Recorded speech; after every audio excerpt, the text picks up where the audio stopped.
आद निरंजन है गुर नानक, धार कै मूरत है जग आयो। लोक सुनियो परलोक सुनियो, बिद लोक सुनियो सब दर्शन पायो। संगत पारे उतारन कहो, गुर नानक साहिब पंथ चलायो। वाहे गुरु गुर नानक साहिब, धार कै मूरत है जग आयो।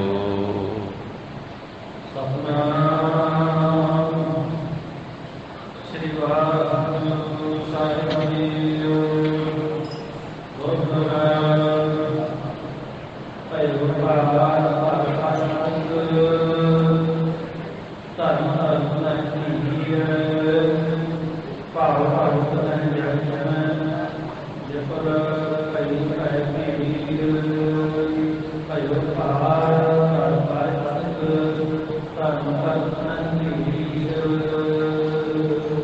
वाहिगुरु जी का खालसा, वाहिगुरु जी की फतेह।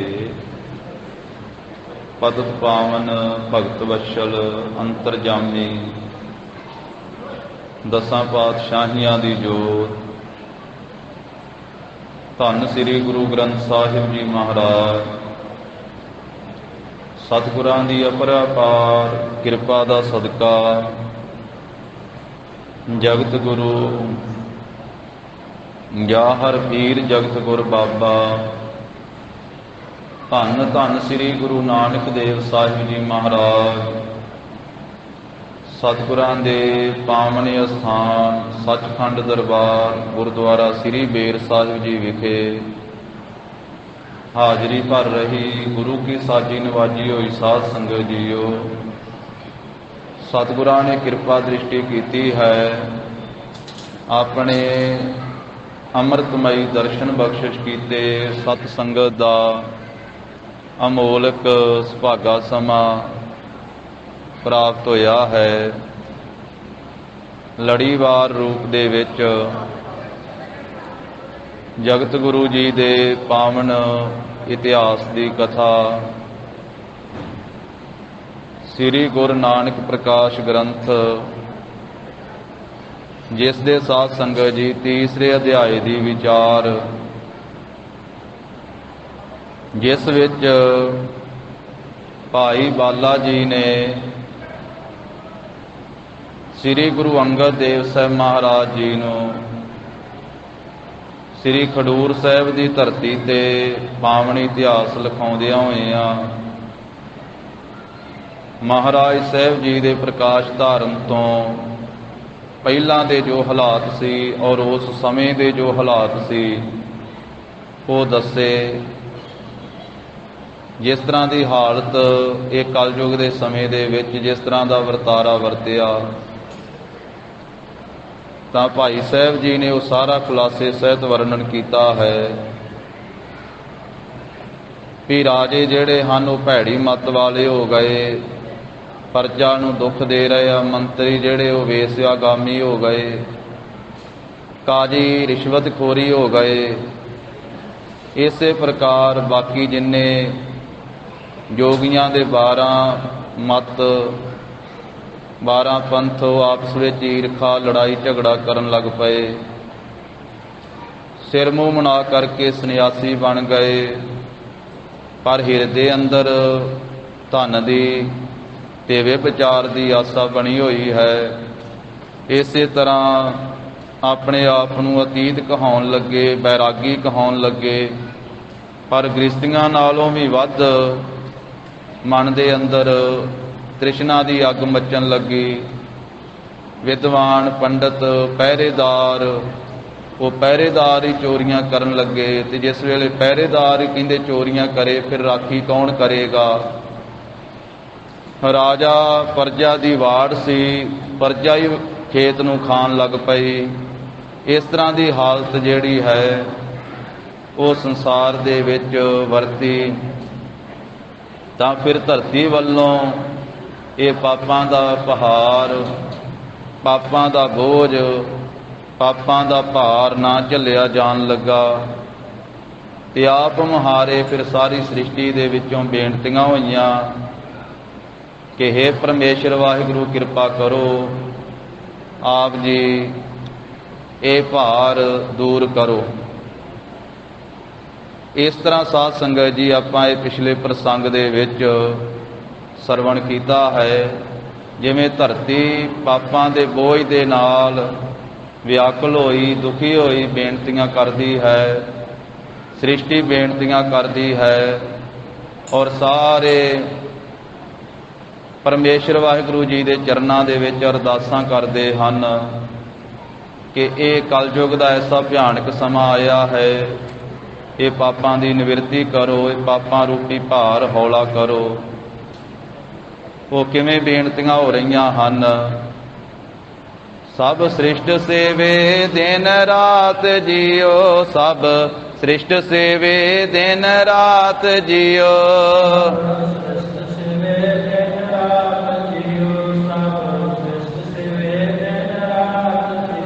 ਦੇ ਕੰਨ ਸੁਣੋ ਅਰਦਾਸ ਜੀਓ, ਦੇ ਕੰਨ ਸੁਣੋ ਅਰਦਾਸ ਜੀਓ, ਦੇ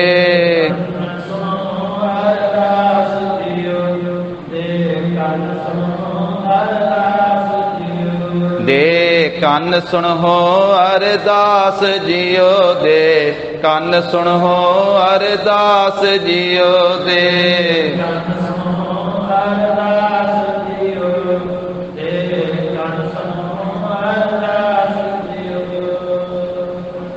ਭਾਈ ਗੁਰਦਾਸ ਸਾਹਿਬ ਜੀ ਨੇ ਵੀ ਆਪਣੀਆਂ ਵਾਰਾਂ ਦੇ ਵਿੱਚ ਸਾਰਾ ਹਾਲਾਤ ਵਰਣਨ ਕੀਤਾ ਜੋ ਇੱਥੇ ਭਾਈ ਸੰਤੋਖ ਸਿੰਘ ਜੀ ਨੇ, ਭਾਈ ਬਾਲਾ ਜੀ ਨੇ ਜੋ ਬਚਨ ਸੁਣਾਏ ਉਹ ਵਰਣਨ ਕੀਤੇ। ਭਾਈ ਸਾਹਿਬ ਜੀ ਨੇ ਆਖਿਆ ਵਰਤਿਆ ਪਾਪ ਸਭ ਜਗ ਮਾਹੀ, ਸਾਰੇ ਜੱਗ ਦੇ ਵਿੱਚ ਪਾਪ ਦਾ ਵਰਤਾਰਾ ਵਰਤ ਗਿਆ। ਇੱਥੋਂ ਅੱਗੇ ਲੜੀਵਾਰ ਗਾਥਾ ਆਰੰਭ ਹੁੰਦੀ ਹੈ। ਧੰਨ ਸ੍ਰੀ ਗੁਰੂ ਨਾਨਕ ਦੇਵ ਸਾਹਿਬ ਮਹਾਰਾਜ ਜੀ ਦਾ ਪਵਿੱਤਰ ਧਿਆਨ ਧਰਦਿਆਂ ਹੋਇਆਂ ਸ਼ਰਧਾ ਭਾਵਨਾ ਸਹਿਤ ਸਰਵਣ ਕਰੀਏ ਜੀ। ਉਚਾਰਨ ਕਰੋ ਸਤਿਨਾਮ ਸ੍ਰੀ ਵਾਹਿਗੁਰੂ ਸਾਹਿਬ ਜੀ।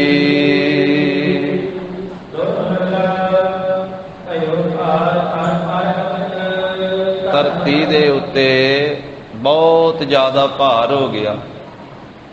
ਧਰਤੀ ਦੇ ਉੱਤੇ ਪਾਪਾਂ ਦਾ ਬਹੁਤਾ ਭਾਰ ਹੋ ਗਿਆ। ਭਇਓ ਭਾਰ ਧਰ ਪਰ ਅਧਿਕ, ਧਰਤੀ ਦੇ ਉੱਤੇ ਅਧਿਕ ਕਹੀਏ ਬਹੁਤ ਜ਼ਿਆਦਾ ਭਾਰ ਹੋ ਗਿਆ। ਤੇ ਧਰਮ ਵੀ ਧੀਰਜ ਨਹੀਂ ਧਰ ਰਿਹਾ ਹੈ, ਕਿਉਂਕਿ ਧਰਮ ਦੇ ਆਸਰੇ ਧਰਤੀ ਖਲੋਤੀ ਹੋਈ ਹੈ। ਇਸ ਕਰਕੇ ਕਹਿੰਦੇ ਕਿ ਧਰਤੀ ਉੱਤੇ ਪਾਪ ਹੀ ਇੰਨੇ ਵੱਧ ਗਏ ਤੇ ਧਰਤੀ ਜਿਹੜੀ ਉਹ ਵੀ ਵਿਆਕੁਲ ਹੋ ਗਈ, ਤੇ ਧਰਮ ਜੋ ਧਰਤੀ ਨੂੰ ਆਸਰਾ ਦੇਣ ਵਾਲਾ ਸੀ ਹੁਣ ਧਰਮ ਵੀ ਧੀਰਜ ਨਹੀਂ ਧਾਰ ਰਿਹਾ ਹੈ। ਕਿਉਂਕਿ ਭਾਉ ਭਗਤੀ ਨਾਲ ਆਸਰਾ ਮਿਲਦਾ ਧਰਤੀ ਨੂੰ ਤੇ ਧਰਮ ਨੂੰ, ਤੇ ਜਗਤ ਦੇ ਵਿੱਚ ਭਾਉ ਭਗਤੀ ਨਹੀਂ ਸੀ। ਇਸ ਕਰਕੇ ਭਾਉ ਭਗਤੀ ਤੋਂ ਬਿਨਾਂ ਵਿਆਕੁਲ ਹੋ ਗਈ, ਕਾਲਾਪਣ ਪੈਦਾ ਹੋ ਗਿਆ, ਡਰ ਦੇ ਸਹਿਤ ਹੋ ਗਈ, ਬਹੁਤ ਹੀ ਭੈ ਦੇ ਸਹਿਤ, ਦੁੱਖ ਦੇ ਸਹਿਤ, ਡਰ ਦੇ ਸਹਿਤ ਦੁਖੀ ਹੋ ਗਈ, ਵਿਆਕੁਲ ਹੋ ਗਈ ਧਰਤੀ। ਫਿਰ ਇੱਕ ਓੰਕਾਰ ਪਰਮੇਸ਼ਰ ਵਾਹਿਗੁਰੂ ਜੀ ਦੀ ਆਰਾਧਨਾ ਕੀਤੀ ਹੈ ਧਰਤੀ ਨੇ, ਸ੍ਰਿਸ਼ਟੀ ਨੇ। ਇਹ ਆਪ ਮੁਹਾਰੀ, ਕਿਉਂਕਿ ਧਰਤੀ ਵੀ ਬੇਨਤੀਆਂ ਕਰਦੀ ਹੈ ਵਾਹਿਗੁਰੂ ਦੇ ਅੱਗੇ। ਇਹ ਧਰਤੀ ਤੋਂ ਭਾਵ ਵੀ ਹੈ ਜਿੰਨੇ ਧਰਤੀ ਤੇ ਵਸਣ ਵਾਲੇ ਧਰਮੀ ਲੋਕ ਉਹਨਾਂ ਨੇ ਵੀ ਬੇਨਤੀਆਂ ਕੀਤੀਆਂ, ਤਰਲੇ ਪਾਏ, ਨੇਕ ਇਨਸਾਨਾਂ ਨੇ ਵੀ। ਤਾਂ ਕਹਿੰਦੇ ਵੀ ਧਰਤੀ ਨੇ ਉਸ ਵੇਲੇ ਇੱਕ ਓੰਕਾਰ ਵਾਹਿਗੁਰੂ ਦੀ ਆਰਾਧਨਾ ਕੀਤੀ ਹੈ। ਅਧੀਨਗੀ ਦੇ ਸਹਿਤ ਹੋ ਕਰਕੇ ਬੇਨਤੀਆਂ ਕਰਦੀ ਹੈ ਧਰਤੀ। ਉਸਤਤੀ ਕੀਤੀ ਪ੍ਰਭੂ ਦੀ, ਕਿਹੇ ਪ੍ਰਭੂ ਤੂੰ ਪਰਮੇਸ਼ਰ ਹੈ, ਪਰਮ ਈਸ਼ਵਰ ਹੈ, ਸਭ ਤੋਂ ਵੱਡਾ ਹੈ, ਪਰ ਵਿਸ਼ੇਸ਼ ਕਰਕੇ ਪੁਰਖ ਵਿਆਪਕ ਹੈ, ਪੁਰਾਤਨ ਹੈ। ਪੁਰਾਤਨ ਕਹਿੰਦੇ ਸਭ ਤੋਂ ਪੁਰਾਣਾ। ਜਿੰਨਾ ਪੁਰਾਣਾ ਪਰਮੇਸ਼ਰ ਹੈ ਨਾ, ਇੰਨਾ ਪੁਰਾਣਾ ਕੋਈ ਹੋ ਹੀ ਨਹੀਂ ਸਕਦਾ। ਪੁਰਾਤਨਤਾ, ਕਿਉਂਕਿ ਸਾਰਿਆਂ ਦਾ ਮੋਢੀ ਪਰਮੇਸ਼ਰ ਹੈ, ਉਹਦੇ ਤੋਂ ਪੁਰਾਣਾ ਤੇ ਕੋਈ ਹੈ ਹੀ ਨਹੀਂ। ਉਹ ਸਭ ਤੋਂ ਪੁਰਾਣਾ ਵੀ ਹੈ ਤੇ ਸਭ ਤੋਂ ਨਵਾਂ ਵੀ ਹੈ, ਉਹ ਸਦਾ ਨਵਾਂ ਰਹਿੰਦਾ, ਸਾਰਿਆਂ ਦਾ ਮੋਢ। ਇਸ ਕਰਕੇ ਆਖਿਆ, हे ਪ੍ਰਭੂ ਤੂੰ ਵਿਆਪਕ ਹੈ, ਤੂੰ ਪਰਮੇਸ਼ਵਰ ਹੈ, ਤੂੰ ਪੁਰਾਤਨ ਹੈ ਤੇ ਪਰਮ ਵੱਡਾ ਹੈ ਸਭ ਤੋਂ। ਪਰਾਵਰਨਾਥ, ਪਰਾਵਰ ਕਹਿੰਦੇ ਆ ਅਦ੍ਰਿਸ਼ ਸੰਸਾਰ ਜੋ ਹੈ, ਇੱਕ ਦਿਸਣ ਵਾਲਾ ਸੰਸਾਰ ਹੈ, ਇੱਕ ਉਹ ਸੰਸਾਰ ਜਿਹੜਾ ਅਦ੍ਰਿਸ਼ ਹੈ। ਉਹਦੇ ਵਿੱਚ ਜਿਹੜੇ ਵੱਡੇ ਵੱਡੇ ਆ ਨਾ, ਬ੍ਰਹਮਾ ਆਦਿਕ, ਉਹਨਾਂ ਦਾ ਵੀ ਤੂੰ ਨਾਥ ਮਾਲਕ ਹੈ ਤੇ ਸਨਾਤਨ ਹੈ, ਸਭ ਦਾ ਅਨਾਦਿ ਹੈ ਤੇ ਗਰੀਬਾਂ ਦਾ ਬੰਧੂ ਹੈ ਪ੍ਰਭੂ ਤੂੰ। ਦੀਨ ਬੰਧ, ਦੀਨ ਕਹਿੰਦੇ ਦੁਖੀ ਨੂੰ, ਦੀਨ ਕਹਿੰਦੇ ਗਰੀਬ ਨੂੰ, ਬੰਧੂ ਕਹਿੰਦੇ ਰਿਸ਼ਤੇਦਾਰ ਨੂੰ, ਸੰਬੰਧੀ ਨੂੰ। ਤੂੰ ਗਰੀਬਾਂ ਦਾ ਰਿਸ਼ਤੇਦਾਰ ਹੈ, ਦੀਨਾ ਬੰਧੂ ਹੈ, ਦੁਖੀਆਂ ਦੀ ਮਦਦ ਕਰਨ ਵਾਲਾ ਹੈ, ਪ੍ਰਭਤਾ ਵਾਲਾ ਹੈ ਤੇ ਦੀਨਾਂ ਦੇ ਉੱਤੇ, ਦੁਖੀਆਂ ਦੇ ਉੱਤੇ, ਗਰੀਬਾਂ ਦੇ ਉੱਤੇ ਦਇਆ ਕਰਨ ਵਾਲਾ ਹੈ। ਗਰੀਬਾਂ ਦਾ ਮਾਲਕ ਹੈ ਤੇ ਗੁਪਤ ਰੂਪ ਦੇ ਵਿੱਚ ਪ੍ਰਤਪਾਲਣਾ ਕਰਨ ਵਾਲਾ। ਸਾਰਿਆਂ ਦੀ ਪਾਲਣਾ ਪਰਮੇਸ਼ਰ ਕਰਦਾ ਹੈ, ਪਰ ਪ੍ਰੋਖ ਗੁਪਤ ਰੂਪ ਦੇ ਵਿੱਚ ਹੀ ਕਰਦਾ ਹੈ। ਪੱਥਰ ਦੇ ਵਿੱਚ ਵੀ ਵੇਖੋ ਪਾਲਣਾ ਕਰੀ ਜਾਂਦਾ ਹੈ, ਸਾਰੇ ਪਾਸੇ ਸਭਨਾ ਜੀਆਂ ਦਾ ਇੱਕ ਦਾਤਾ, ਸਾਰਿਆਂ ਦਾ ਇੱਕੋ ਹੀ ਦਾਤਾ ਹੈ। ਗੁਪਤ ਰੂਪ ਦੇ ਵਿੱਚ ਆਪਣਾ ਆਪ ਜਣਾਉਂਦਾ ਹੀ ਨਹੀਂ ਹੈ, ਸਾਰਿਆਂ ਦੀ ਪਾਲਣਾ ਕਰ ਰਿਹਾ। ਮਨੁੱਖ ਦੇ ਵੇ ਜਨਮ ਤੋਂ ਪਹਿਲਾਂ ਵੀ ਉਹੀ ਪਾਲਣਾ ਕਰਦਾ। ਮਾਤਾ ਕੀ ਉਦਰ ਮਹਿ ਪ੍ਰਤਪਾਲ ਕਰੇ, ਸੋ ਕਿਉ ਮਨੋ ਵਿਸਾਰੀਐ, ਸਾਰੇ ਜੀਵਨ ਵਿੱਚ ਵੀ। ਇਸ ਕਰਕੇ ਉਹਨੇ ਕਿਸੇ ਨੂੰ ਕਿਸੇ ਦੇ ਆਸਰੇ ਤਾਂ ਛੱਡਿਆ ਹੀ ਨਹੀਂ ਹੋਇਆ। ਜਨਨ ਪਿਤਾ ਲੋਕ ਸੁਤ ਬਣਤਾ, ਕੋਏ ਨਾ ਕਿਸ ਕੀ ਧਰਿਆ, ਸਿਰ ਸਿਰ ਰਿਜਕ ਸੰਭਾਹੇ ਠਾਕੁਰ, ਕਾਹੇ ਮਨ ਭਾਉ ਕਰਿਆ। ਸਿਰ ਬਸਿਰ ਆਪ ਰਿਜਕ ਦੇ ਰਿਹਾ। ਧਰਤੀ ਬੇਨਤੀਆਂ ਕਰਦੀ, ਪ੍ਰਭੂ ਤੂੰ ਗੁਪਤ ਰੂਪ ਵਿੱਚ ਸਭ ਦੀ ਪਾਲਣਾ ਕਰਦਾ ਹੈ ਤੇ ਅਜਰ ਵਡੇਪੇ ਤੋਂ ਰਹਿਤ ਹੈ, ਅਮਰ ਮੌਤ ਤੋਂ ਰਹਿਤ ਹੈ ਪ੍ਰਭੂ ਤੋਂ, ਅਨਵਦ ਕਥਨ ਕਰਨ ਤੋਂ ਰਹਿਤ ਹੈ, ਅਭੇਖਾ ਭੇਖਾਂ ਤੋਂ ਰਹਿਤ ਹੈ, ਡਰ ਤੋਂ ਰਹਿਤ ਹੈ ਪ੍ਰਭੂ, ਤੈਨੂੰ ਡਰ ਵੀ ਕੋਈ ਨਹੀਂ। ਨਿਰੰਜਨ ਸੁੱਧ ਸਰੂਪ ਹੈ, ਮਾਇਆ ਅੰਜਨ ਕਾਲਕ ਤੋਂ ਰਹਿਤ ਹੈ, ਅਲਖ ਲਖਿਆ ਨਹੀਂ ਜਾਂਦਾ, ਅਲੇਖਾ ਲੇਖੇ ਤੋਂ ਰਹਿਤ ਹੈ। ਤੇਰੇ ਸਿਰ ਤੇ ਕੋਈ ਲੇਖ ਨਹੀਂ ਹੈ, ਕੋਈ ਲੇਖਾਂ ਵਿੱਚ ਤੂੰ ਨਹੀਂ ਹੈ। ਸਰਬ ਜੀਆਂ ਸਿਰ ਲੇਖ ਤੁਰਾਹੂ, ਬਿਨ ਲੇਖੈ ਨਹੀਂ ਕੋਈ ਜੀਓ, ਆਪ ਅਲੇਖ, ਉਹ ਆਪ ਪਰਮੇਸ਼ਰ ਅਲੇਖ ਹੈ। ਲੇਖਾਂ ਤੋਂ ਰਹਿਤ ਹੈ, ਲੇਖੇ ਤੋਂ ਰਹਿਤ ਹੈ ਪਰਮੇਸ਼ਰ ਤੋਂ। ਇਹ ਕਲਮਲ, ਇਹ ਕਲਯੁਗ ਦੇ ਸਮੇਂ ਵਿੱਚ ਪਾਪਾਂ ਦਾ ਬਹੁਤਾ ਫੈਲਾਅ ਹੋ ਗਿਆ ਹੈ। ਪਾਪ ਮੇਰੇ ਤੇ ਬਹੁਤੇ ਵੱਧ ਗਏ ਹਨ। ਇਹ ਅਕਾਲ ਪੁਰਖ ਵਾਹਿਗੁਰੂ, ਭਾਰ ਇੰਨਾ ਹੋ ਗਿਆ ਮੇਰੇ ਤੇ ਪਾਪਾਂ ਦਾ ਤੇ ਪਾਪੀ ਜੀਵਾਂ ਦਾ ਕਿ ਮੇਰੇ ਤੋਂ ਇਹ ਬੋਝ ਝੱਲਿਆ ਨਹੀਂ ਜਾਂਦਾ, ਮੇਰੇ ਤੋਂ ਭਾਰ ਝੱਲਿਆ ਨਹੀਂ ਜਾਂਦਾ। ਇਹ ਧਰਤੀ ਬੇਨਤੀਆਂ ਕਰਦੀ ਅਕਾਲ ਪੁਰਖ ਵਾਹਿਗੁਰੂ ਦੇ ਚਰਨਾਂ ਵਿੱਚ, ਅਬ ਇਹ ਭਾਰ ਨਹੀਂ ਜਾਏ ਸੰਭਾਰਾ, ਹੁਣ ਮੇਰੇ ਤੋਂ ਸੰਭਾਲਿਆ ਨਹੀਂ ਜਾਂਦਾ, ਭਾਰ ਪਾਪਾਂ ਦਾ ਬਹੁਤਾ ਵੱਧ ਗਿਆ ਮੇਰੇ ਉੱਤੇ। ਇਹ ਕਲਯੁਗ ਦਾ ਜਿਹੜਾ ਦੁੱਖ ਵਾਲਾ ਵੇਲਾ ਹੈ, ਅਤ ਦੁਸ਼ਤਰ, ਅਤ ਕਠਨ ਹੋ ਗਿਆ ਹੈ। ਇਹ ਦੁੱਖ ਦਾ ਸਮਾਂ ਝੱਲਣਾ ਮੇਰੇ ਵਾਸਤੇ ਬਹੁਤ ਔਖਾ ਹੋ ਗਿਆ ਹੈ। ਇਹ ਪ੍ਰਭੂ ਹੁਣ ਆਸਰਾ ਦਿਓ ਆਪਣਾ। ਆਪ ਜੀ ਦੇ ਆਸਰੇ ਤੋਂ ਬਿਨਾ ਮੇਰੇ ਤੋਂ ਰਿਹਾ ਨਹੀਂ ਜਾ ਰਿਹਾ ਹੈ। ਮੈਂ ਨਿਕਰਦੀ ਜਾ ਰਹੀ ਹਾਂ, ਗਰਕ ਹੁੰਦੀ ਜਾ ਰਹੀ ਹਾਂ। ਨਿਕਰ ਚੱਲੋ ਰਸਾਤਲ ਟੋਆ, ਮੇਰੀ ਐਸੀ ਹਾਲਤ ਹੋ ਰਹੀ ਹੈ।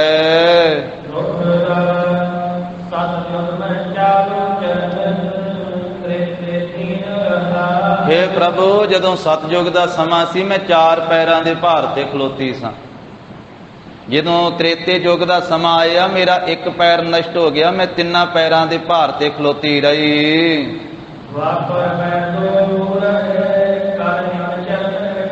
ਦੁਆਪਰ ਯੁੱਗ ਦੇ ਸਮੇਂ ਮੇਰੇ ਦੋ ਪੈਰ ਰਹਿ ਗਏ, ਮੈਂ ਦੋ ਪੈਰਾਂ ਦੇ ਭਾਰ ਤੇ ਖਲੋਤੀ ਰਹੀ। ਕਲ ਯੁੱਗ ਦਾ ਸਮਾਂ ਆਇਆ ਤੇ ਤਿੰਨ ਪੈਰ ਮੇਰੇ ਨਸ਼ਟ ਹੋ ਗਏ, ਹੁਣ ਮੈਂ ਇੱਕ ਹੀ ਪੈਰ ਤੇ ਭਾਰ ਤੇ ਖਲੋਤੀ ਹੋਈ ਹਾਂ। ਇਹ ਕਲਯੁਗ ਦਾ ਪਾਪ ਰੂਪੀ ਸਮਾਂ ਆ ਗਿਆ। ਹੈ ਪਰਮੇਸ਼ਰ, ਇਸ ਕਰਕੇ ਮੇਰੇ ਉੱਤੇ ਧਰਤੀ ਉੱਤੇ ਬਹੁਤਾ ਜ਼ਿਆਦਾ ਪਾਪਾਂ ਦਾ ਬੋਝ ਵੱਧ ਗਿਆ ਹੈ, ਭਾਰ ਵੱਧ ਗਿਆ ਹੈ। ਹੁਣ ਇੱਕ ਪੈਰ ਦੇ ਭਾਰ ਮੇਰੇ ਤੋਂ ਟਿਕਿਆ ਨਹੀਂ ਜਾ ਰਿਹਾ। ਹੇ ਪਰਮੇਸ਼ਰ ਵਾਹਿਗੁਰੂ, ਹੁਣ ਆਸਰਾ ਦੇ ਮੈਨੂੰ। ਤੇਰੇ ਆਸਰੇ ਤੋਂ ਬਿਨਾਂ ਮੈਂ ਖਲੋ ਨਹੀਂ ਸਕਦੀ, ਮੈਂ ਧੀਰਜ ਨਹੀਂ ਧਰ ਸਕਦੀ, ਮੈਂ ਟਿਕ ਨਹੀਂ ਸਕਦੀ, ਮੈਂ ਨਿਕਰਦੀ ਜਾ ਰਹੀ। ਮੇਰੇ ਤੇ ਪਾਪ ਵੱਧ ਗਏ ਬਹੁਤੇ ਜ਼ਿਆਦੇ। ਆਪ ਮੁਹਾਰੇ ਸਭ ਸ੍ਰਿਸ਼ਟ ਸੇਵੇ ਦਿਨ ਰਾਤ ਜੀਓ, ਦੇ ਕੰਨ ਸੁਣੋ ਅਰਦਾਸ ਜੀਓ। ਸਾਰੀ ਸ੍ਰਿਸ਼ਟੀ ਵਿੱਚੋਂ ਇਹ ਬੇਨਤੀਆਂ ਹੋ ਰਹੀਆਂ ਸੀ। ਧੰਨ ਸ੍ਰੀ ਗੁਰੂ ਨਾਨਕ ਦੇਵ ਸਾਹਿਬ ਜੀ ਦੇ ਪ੍ਰਕਾਸ਼ ਧਾਰਨ ਤੋਂ ਪਹਿਲਾਂ ਦੀ ਦਾਸਤਾਨ ਵਰਣਨ ਕਰ ਰਹੇ ਆ। ਭਾਈ ਵਾਲਾ ਜੀ ਸ੍ਰੀ ਗੁਰੂ ਅੰਗਦ ਦੇਵ ਸਾਹਿਬ ਮਹਾਰਾਜ ਜੀ ਨੂੰ ਦੱਸ ਰਹੇ ਆ ਤੇ ਭਾਈ ਪੈੜਾ ਮੋਖਾ ਜੀ ਲਿਖ ਰਹੇ ਆ। ਉਹਨੂੰ ਛੰਦਾਬੰਦੀ ਵਿੱਚ ਭਾਈ ਸੰਤੋਖ ਸਿੰਘ ਜੀ ਨੇ ਕੀਤਾ ਕਿ ਧਰਤੀ ਨੇ ਇਸ ਤਰ੍ਹਾਂ ਬੇਨਤੀਆਂ ਕੀਤੀਆਂ। ਭਾਈ ਗੁਰਦਾਸ ਸਾਹਿਬ ਜੀ ਨੇ ਆਪਣੀਆਂ ਵਾਰਾਂ ਦੇ ਵਿੱਚ ਸਾਧ ਸੰਗਤ ਜੀ ਜ਼ਿਕਰ ਕੀਤਾ। ਸ੍ਰੀਮਾਨ ਭਾਈ ਗੁਰਦਾਸ ਸਾਹਿਬ ਜੀ ਕਹਿੰਦੇ ਵੀ ਅਕਾਲ ਪੁਰਖ ਨੇ ਪੁੱਛਿਆ ਵੀ ਧਰਤੀਏ ਤੇਰੇ ਤੇ ਕਿਹਦਾ ਭਾਰ ਆ? ਵੀ ਆ ਵੱਡੇ ਵੱਡੇ ਪਹਾੜਾਂ ਦਾ ਭਾਰ ਆ ਤੇਰੇ ਉੱਤੇ, ਪਰਬਤਾਂ ਦਾ, ਕਿ ਦਰਖਤਾਂ ਦਾ ਭਾਰ ਆ, ਕਿ ਸੱਤਾਂ ਸਮੁੰਦਰਾਂ ਦਾ, ਨਦੀਆਂ ਨਾਲਿਆਂ ਦਾ ਭਾਰ ਵਾ, ਕਿ ਜਾਂ ਵੱਡੇ ਵੱਡੇ ਕਿਲਿਆਂ ਦਾ ਤੇ ਮਕਾਨਾਂ ਦਾ, ਇਮਾਰਤਾਂ ਦਾ ਭਾਰ ਆ ਤੇਰੇ ਉੱਤੇ, ਕਿ ਆ ਜਿਹੜੇ ਪਸ਼ੂ ਪੰਛੀ ਬਹੁਤੇ ਜ਼ਿਆਦੇ ਇਹਨਾਂ ਦਾ ਭਾਰ ਆ ਤੇਰੇ ਉੱਤੇ। ਉਹਨੇ ਆਖਿਆ ਅਕਾਲ ਪੁਰਖ ਵਾਹਿਗੁਰੂ ਇਹਨਾਂ ਵਿੱਚੋਂ ਕਿਸੇ ਦਾ ਵੀ ਭਾਰ ਨਹੀਂ। ਫਿਰ ਧਰਤੀਏ ਭਾਰ ਕਿਹਦਾ ਵਾ ਤੇਰੇ ਉੱਤੇ? ਕਹਿੰਦੀ ਮੇਰੇ ਤੇ ਉਹਨਾਂ ਇਨਸਾਨਾਂ ਦਾ ਭਾਰ ਵਾ ਜਿਨ੍ਹਾਂ ਨੂੰ ਬਣਾਇਆ ਤੁਸੀਂ ਬੰਦੇ ਆ। ਬਣਾਇਆ ਇਨਸਾਨ ਵਾ ਪਰ ਇਨਸਾਨਾਂ ਵਾਲੇ ਕੰਮ ਨਹੀਂ ਕਰਦੇ। ਜਿਨ੍ਹਾਂ ਨੂੰ ਤੁਸੀਂ ਬੰਦੇ ਬਣਾ ਕੇ ਭੇਜਿਆ ਜਿਹੜੇ ਤੇਰੀ ਬੰਦਗੀ ਨਹੀਂ ਨਾ ਕਰਦੇ, ਜਿਨ੍ਹਾਂ ਨੇ ਪ੍ਰਭੂ ਤੇਰੇ ਪਰਉਪਕਾਰਾਂ ਨੂੰ ਭੁਲਾ ਦਿੱਤਾ, ਤੇਰੇ ਗੁਣਾਂ ਨੂੰ ਭੁਲਾ ਦਿੱਤਾ, ਜਿਹੜੇ ਅਕਿਰਤ ਘਾਣ ਹੋ ਗਏ, ਉਹਨਾਂ ਅਕਿਰਤ ਘਾਣ ਦੁਸ਼ਟਾਂ ਦਾ, ਪਾਪੀਆਂ ਦਾ, ਉਹ ਪਾਪ ਹੀ ਇੰਨੇ ਕਰਦੇ ਮੇਰੇ ਉੱਤੇ, ਉਹਨਾਂ ਦਾ ਭਾਰ ਨਹੀਂ ਮੇਰੇ ਤੋਂ ਝੱਲਿਆ ਜਾਂਦਾ। ਮੈਂ ਪਹਾੜਾਂ ਦਾ ਭਾਰ ਝੱਲ ਲੈਨੀ, ਸੱਤਾਂ ਸਮੁੰਦਰਾਂ ਦਾ ਭਾਰ ਝੱਲ ਲੈਨੀ ਆ, ਕਿਲਿਆਂ ਦਾ ਭਾਰ ਝੱਲ ਲੈਨੀ ਆ, ਪਸ਼ੂਆਂ ਦਾ ਭਾਰ ਝੱਲ ਲੈਨੀ ਆ, ਦਰਖਤਾਂ ਦਾ, ਬਨਸਪਤੀ ਦਾ ਭਾਰ ਝੱਲ ਲੈਨੀ ਆ। ਪਰ ਜਿਹੜੇ ਮਨੁੱਖ ਅਕਿਰਤ ਘਾਣ ਹੋ ਗਏ ਆ, ਜਿਹੜੇ ਇਨਸਾਨ ਹੋ ਕਰਕੇ ਤੇ ਫਿਰ ਪ੍ਰਭੂ ਤੇਰੇ ਪਰਉਪਕਾਰਾਂ ਨੂੰ ਭੁਲਾ ਕੇ ਤੇ ਪਾਪ ਕਰਦੇ ਆ, ਉਹਨਾਂ ਪਾਪੀ ਲੋਕਾਂ ਦਾ ਭਾਰ ਨਹੀਂ ਪਾਪਾਂ ਦਾ ਮੇਰੇ ਤੋਂ ਝੱਲਿਆ ਜਾਂਦਾ। ਉਹਨਾਂ ਦਾ ਭਾਰ ਮੇਰੇ ਉੱਤੇ। ਨਾ ਤਿਸ ਭਾਰੇ ਪਰਬਤਾਂ ਅਸਮਾਨ ਕਹੰਦੇ, ਨਾ ਤਿਸ ਭਾਰੇ ਸਾਇਰਾਂ ਨਦ ਵਾਹ ਵਹੰਦੇ, ਨਾ ਤਿਸ ਭਾਰੇ ਜੀ ਅਜੰਤ ਅਣਗਣਤ ਫਿਰੰਦੇ। ਇਸ ਪ੍ਰਕਾਰ ਭਾਈ ਸਾਹਿਬ ਜੀ ਨੇ ਕਥਨ ਕੀਤਾ ਤੇ ਫਿਰ ਅਖੀਰ ਤੇ ਜਾ ਕੇ ਆਖਿਆ ਭਾਰੇ ਭੂਈ ਅਕਿਰਤ ਘਾਣ ਮੰਦੇ ਹੂੰ ਮੰਦੇ। ਜਿਹੜੇ ਮੰਦਿਆਂ ਨਾਲੋਂ ਮੰਦੇ ਅਕਿਰਤ ਘਾਣ ਵਾ, ਕੀਤੇ ਪਰਉਪਕਾਰ ਨੂੰ ਭੁਲਾਉਣ ਵਾਲੇ ਆ, ਉਹਨਾਂ ਦਾ ਭਾਰ ਹੈ ਮੇਰੇ ਉੱਤੇ। ਕਲਯੁਗ ਦਾ ਸਮਾਂ ਆਇਆ, ਕਲਯੁਗ ਰਾਥੇ ਅਗਨ ਕਾ ਕੂੜ ਅੱਗੇ ਰਥਵਾਹੋ। ਤਾਂ ਇਸ ਕਰਕੇ ਮੇਰੇ ਉੱਤੇ ਪਾਪ ਬਹੁਤੇ ਹੋਣ ਲੱਗ ਪਏ। ਹੇ ਪਰਮੇਸ਼ਰ, ਹੁਣ ਇੱਕ ਪੈਰ ਦੇ ਭਾਰ ਤੇ ਮੈਂ ਖਲੋਤੀ ਆ, ਇੱਕ ਪੈਰ ਦੇ ਆਸਰੇ ਤੇ ਮੇਰੇ ਤੋਂ ਖਲੋਤਾ ਨਹੀਂ ਜਾ ਰਿਹਾ। ਮੈਨੂੰ ਆਸਰਾ ਦਿਓ ਜੀ। ਹੇ ਪ੍ਰਭੂ, ਆਪ ਜੀ ਦੇ ਆਸਰੇ ਤੋਂ ਬਿਨਾਂ ਮੈਂ ਟਿਕਾ ਨਹੀਂ ਪਾ ਸਕਦੀ। ਹੇ ਏਕੰਕਾਰ ਪ੍ਰਮਾਤਮਾ, ਮੇਰੀ ਬੇਨਤੀ ਹੈ ਧਰਤੀ ਦੀ, ਆਪ ਜੀ ਸੁਣ ਲਵੋ। ਮੈਂ ਟਿਕ ਜਾਵਾਂ, ਸਥਿਤ ਹੋ ਜਾਵਾਂ ਤੇ ਮੈਨੂੰ ਕੋਈ ਆਸਰਾ ਦਿਓ ਜੀ। ਆਪ ਮੈਂ ਆਸਰੇ ਦੇ ਨਾਲ ਖਲੋ ਸਕਦੀ ਹਾਂ। ਜੋਤੀ ਸਰੂਪ ਪਰਮੇਸ਼ਰ ਨੇ, ਕਿਉਂਕਿ ਵਾਹਿਗੁਰੂ ਜੋਤ ਸਰੂਪ ਹੈ ਨਾ, ਜੋਤ ਰੂਪ ਹਰਿ ਆਪ। ਉਹ ਜੋਤੀ ਰੂਪ ਪਰਮੇਸ਼ਰ ਨੇ ਧਰਤੀ ਦੀ ਜਿਹੜੀ ਆਤੁਰੀ ਬਾਣੀ ਹੈ ਨਾ, ਦੁੱਖ ਵਾਲੀ ਬਾਣੀ, ਦੁੱਖ ਵਾਲੀ ਬੇਨਤੀ ਜਦੋਂ ਸੁਣੀ,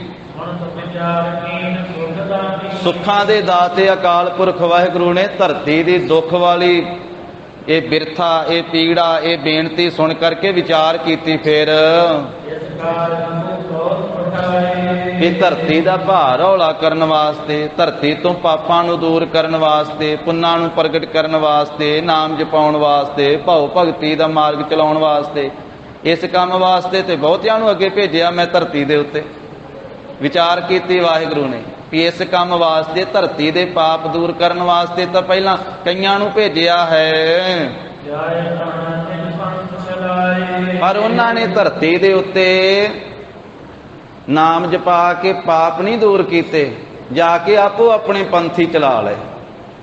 ਹਉਮੈ ਦੇ ਵਿੱਚ ਆਪਣਾ ਹੀ ਨਾਮ ਜਪਾਉਣ ਲੱਗ ਪਏ। ਜਾ ਕੇ ਭੇਜਿਆ ਤੇ ਪਰਮੇਸ਼ਰ ਨੇ ਸੀ ਵੀ ਜਾਓ ਜਾ ਕੇ ਮੇਰਾ ਨਾਮ ਜਪਾਓ ਤੇ ਧਰਤੀ ਦਾ ਭਾਰ ਹੌਲਾ ਕਰੋ। ਤੇ ਉਹ ਆ ਗਏ, ਉਹ ਕਹਿੰਦੇ ਵੀ ਆਪਾਂ ਆਪਦਾ ਨਾਮ ਜਪਾਈਏ, ਆਪੋ ਆਪਣੇ ਪੰਥ ਚਲਾ ਲਏ, ਆਪੋ ਆਪਣਾ ਨਾਮ ਜਪਾਉਣ ਲੱਗ ਪਏ। ਇਹਦਾ ਜ਼ਿਕਰ ਦਸਮ ਪਿਤਾ ਜੀ ਨੇ, ਧੰਨ ਸ੍ਰੀ ਗੁਰੂ ਗੋਬਿੰਦ ਸਿੰਘ ਮਹਾਰਾਜ ਜੀ ਨੇ ਬਚਿੱਤਰ ਨਾਟਕ ਵਿੱਚ ਬਹੁਤ ਖੁਲਾਸੇ ਨਾਲ ਕੀਤਾ ਵੀ ਜਿਹੜੇ ਜਿਹੜੇ ਆਏ ਉਹਨਾਂ ਨੇ ਆਪੋ ਆਪਣੇ ਪੰਥੀ ਚਲਾ ਲਏ। ਕੰਠੀ ਕੰਠ ਕਾਠ ਕੀ ਡਾਰੀ, ਪ੍ਰਭ ਕੀ ਪ੍ਰੀਤ ਰੀਤ ਨਾ ਵਿਚਾਰੀ। ਕਿਉਂ ਅਕਾਲ ਪੁਰਖ ਵਾਹਿਗੁਰੂ ਜੀ ਨੇ ਵਿਚਾਰ ਕੀਤੀ ਵੀ ਇਸ ਕਾਰਜ ਵਾਸਤੇ ਬਹੁਤਿਆਂ ਨੂੰ ਭੇਜਿਆ ਤੇ ਉਹਨਾਂ ਨੇ ਜਾ ਕੇ ਧਰਤੀ ਉੱਤੇ ਆਪੋ ਆਪਣੇ ਮਤ ਚਲਾ ਲਏ। ਜਿਹੜਾ ਕਾਰਜ ਕਰਨ ਵਾਸਤੇ ਉਹਨਾਂ ਨੂੰ ਭੇਜਿਆ ਸੀ ਧਰਤੀ ਉੱਤੇ, ਉਹ ਕਾਰਜ ਤਾਂ ਉਹਨਾਂ ਨੂੰ ਭੁੱਲ ਹੀ ਗਿਆ, ਉਸ ਕਾਰਜ ਨੂੰ ਵਿਸਾਰ ਹੀ ਦਿੱਤਾ ਤੇ ਆਪੋ ਆਪਣੇ ਮਤ ਜਾ ਕੇ ਧਰਤੀ ਉੱਤੇ ਠਹਿਰਾ ਲਏ, ਆਪਣੇ ਆਪਣੇ ਮਤ ਚਲਾ ਦਿੱਤੇ। ਜਾਣ ਵਾਲੇ ਨੇ ਕਿਸੇ ਨੇ ਵੀ ਧਰਤੀ ਉੱਤੇ ਜਾ ਕੇ ਨਾਮ ਦੀ ਮਹਿਮਾ ਨਹੀਂ ਫੈਲਾਈ, ਨਾਮ ਦੀ ਮਹਿਮਾ ਦਾ ਵਿਸਥਾਰ ਨਹੀਂ ਕੀਤਾ ਤੇ ਭਾਉ ਪ੍ਰੇਮ ਨਾਲ ਜਿਹੜੀ ਭਗਤੀ ਕਰਨੀ ਸੀ, ਇਹ ਭਾਉ ਭਗਤੀ ਦੀ ਰੀਤੀ ਨਹੀਂ ਚਲਾਈ ਸੰਸਾਰ ਦੇ ਵਿੱਚ, ਮਰਿਆਦਾ ਹੀ ਨਹੀਂ ਭਾਉ ਭਗਤੀ ਦੀ ਕਾਇਮ ਕੀਤੀ।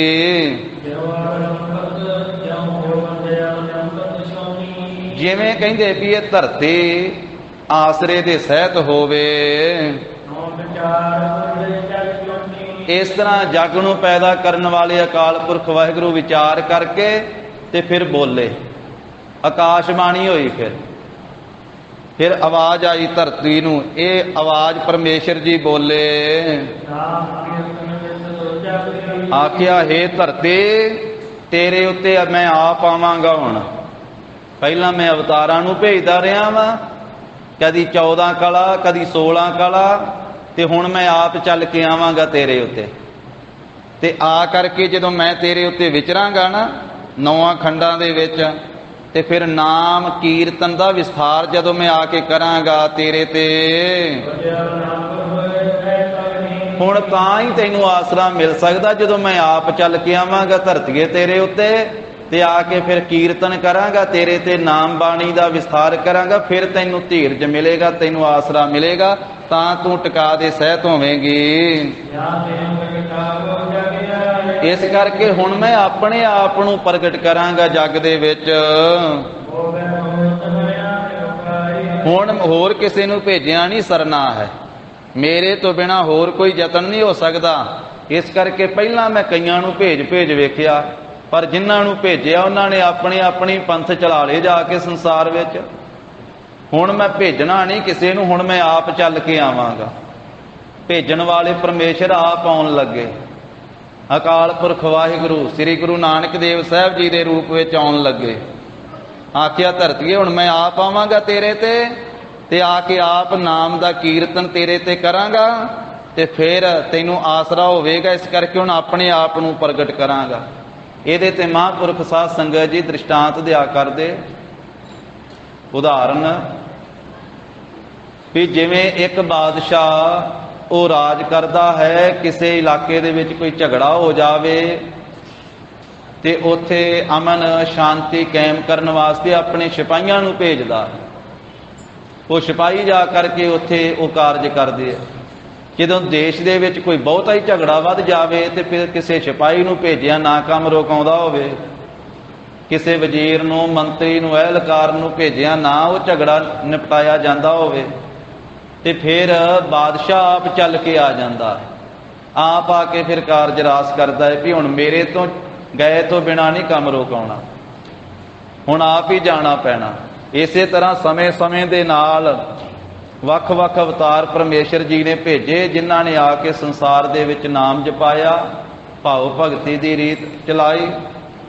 ਕਈਆਂ ਨੇ ਚਲਾਈ ਤੇ ਕਈਆਂ ਨੇ ਆਪਣੇ ਆਪਣੇ ਪੰਥ ਜਿਹੜੇ ਉਹ ਕਾਇਮ ਕਰ ਲਏ।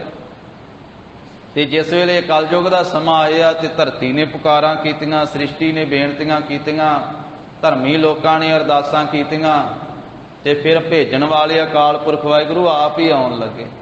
ਇਸ ਕਰਕੇ ਇਹ ਆਕਾਸ਼ ਬਾਣੀ ਹੋਈ, ਕਹਿਣ ਲੱਗੇ ਵੀ ਧਰਤੀ ਹੁਣ ਤੇਰੇ ਉੱਤੇ ਮੈਂ ਆਪ ਆਪਣੇ ਆਪ ਨੂੰ ਪ੍ਰਗਟ ਕਰਾਂਗਾ। ਧਰਮ ਦੇ ਘਰ ਪਰਮੇਸ਼ਰ ਵਾਹਿਗੁਰੂ ਜੀ ਨੇ ਧਰਤੀ ਨੂੰ ਧੀਰਜ ਦਿੱਤਾ ਇਸ ਤਰ੍ਹਾਂ ਆਕਾਸ਼ ਬਾਣੀ ਰਾਹੀਂ। ਕਹਿੰਦੇ ਜਾਣੋ ਕਿ ਆਸਰਾ ਮਿਲਿਆ ਧਰਤੀ ਨੂੰ, ਕਿਉਂਕਿ ਇਹ ਧੀਰਜ ਵਾਲੀ ਜਿਹੜੀ ਬਾਣੀ ਸੁਣੀ ਤੇ ਇਹ ਸੁਣਿਆ ਕਿ ਮੇਰਾ ਆਸਰਾ ਜਦੋਂ ਤੈਨੂੰ ਹੋਵੇਗਾ ਤਾਂ ਤੇਰਾ ਦੁੱਖ ਛੀਨ ਹੋਵੇਗਾ, ਦੁੱਖ ਦੂਰ ਹੋਵੇਗਾ। ਇਸ ਤਰ੍ਹਾਂ ਆਕਾਸ਼ ਦੀ ਇਹ ਬਾਣੀ ਸੁਣ ਕਰਕੇ ਧਰਤੀ ਹਿਰਦੇ ਵਿੱਚ ਬਹੁਤੀ ਖੁਸ਼ੀ ਧਾਰਨ ਕਰਕੇ ਮੁਖ ਤੋਂ ਕਹਿੰਦੇ ਫਿਰ ਮੌਨ ਧਾਰ ਲਿਆ, ਚੁੱਪ ਕਰ ਗਈ। ਸੰਸਾਰ ਦੇ ਵਿੱਚ ਕਹਿੰਦੇ ਕਿ ਸ੍ਰੀ ਰਾਮਚੰਦਰ ਜੀ ਜਿਸ ਕੁਲ ਦੇ ਵਿੱਚ ਪ੍ਰਗਟ ਹੋਏ ਆ ਉਹ ਰਘਵਰ ਕੁਲ ਕਹਿੰਦੇ ਕਲੰਕਾਂ ਤੋਂ ਜੋ ਰਹਿਤ ਹੈ। ਉਸ ਕੁਲ ਦੇ ਵਿੱਚ ਰਘੂ ਕੁਲ ਦੇ ਵਿੱਚ ਜੋ ਬੇਦੀ ਪ੍ਰਗਟ ਹੋਏ ਕਮੁੱਦ ਮਯੰਕਾ, ਸੋ ਕਮੁੱਦ ਕਮੀਆਂ ਦੀ ਤਰ੍ਹਾਂ, ਚੰਦਰਮਾ ਦੀ ਤਰ੍ਹਾਂ। ਉਸ ਕੁਲ ਦੇ ਵਿੱਚ ਜਿਹੜੀ ਬੇਦੀ ਕੁਲ ਹੈ ਨਾ, ਉਸ ਬੇਦੀ ਕੁਲ ਵਿੱਚ ਫਿਰ ਇੱਕ ਓੰਕਾਰ ਪਰਮੇਸ਼ਰ ਨੇ ਆਪਣਾ ਨਿਰਗੁਣ ਤੋਂ ਸਰਗੁਣ ਰੂਪ ਧਾਰਨ ਕਰਕੇ ਸਤਿਗੁਰੂ ਰੂਪ ਦੇ ਵਿੱਚ ਬੇਅੰਤ ਉਪਮਾ ਦੇ ਮਾਲਕ, ਜਿਨ੍ਹਾਂ ਦੀ ਉਪਮਾ ਸਾਰੀ ਕੀਤੀ ਨਹੀਂ ਜਾ ਸਕਦੀ, ਉਹ ਪਰਮੇਸ਼ਰ ਜੀ ਸਤਿਗੁਰੂ ਜੀ ਦੇ ਰੂਪ ਵਿੱਚ ਬੇਦੀ ਕੁਲ ਦੇ ਵਿੱਚ ਪ੍ਰਗਟ ਹੋਏ। ਤਿੰਨ ਬੇਦੀਆਂ ਕੀ ਕੁਲ ਵਿਖੈ ਪ੍ਰਗਟੇ ਨਾਨਕ ਰਾਏ, ਸਭ ਸਿੱਖਣ ਕੋ ਸੁਖ ਦਏ ਜਹ ਤਹ ਭਏ ਸਹਾਏ। ਤਾਂ ਉਹਨਾਂ ਨੂੰ ਬੇਦੀ ਕਿਉਂ ਕਿਹਾ ਜਾਂਦਾ ਸੀ? ਤਾਂ ਸ੍ਰੀ ਗੁਰੂ ਗੋਬਿੰਦ ਸਿੰਘ ਮਹਾਰਾਜ ਜੀ ਨੇ ਦੱਸਿਆ ਵਿਚਿੱਤਰ ਨਾਟਕ ਦੇ ਵਿੱਚ, ਜਿਨੈ ਵੇਦ ਪਠਿਓ ਸੇ ਬੇਦੀ ਕਹਾਏ। ਮਹਾਰਾਜ ਕਹਿੰਦੇ ਜਿਨ੍ਹਾਂ ਨੇ ਵੇਦ ਪੜ੍ਹਿਆ ਉਹਨਾਂ ਨੂੰ ਵੇਦੀ ਆਖਿਆ ਗਿਆ। ਭਾਈ ਜਿਨ੍ਹਾਂ ਨੇ ਵੇਦ ਪੜ੍ਹੇ ਸੀ, ਗਿਆਨ ਦੇ ਗ੍ਰੰਥ ਪੜ੍ਹੇ ਸੀ, ਉਹਨਾਂ ਨੂੰ ਫਿਰ ਉਹਨਾਂ ਦਾ ਨਾਂ ਹੀ ਬੇਦੀ ਪੈ ਗਿਆ। ਜਿਨੈ ਵੇਦ ਪਠਿਓ ਸੇ ਬੇਦੀ ਕਹਾਏ, ਤਿਨੈ ਧਰਮ ਕੇ ਕਰਮ ਨੀਕੇ ਚਲਾਏ। ਉਹਨਾਂ ਨੇ ਫਿਰ ਧਰਮ ਦੇ ਕਰਮ ਬੜੇ ਚੰਗੇ ਕੀਤੇ ਬੇਦੀ ਕੁਲ ਵਾਲਿਆਂ।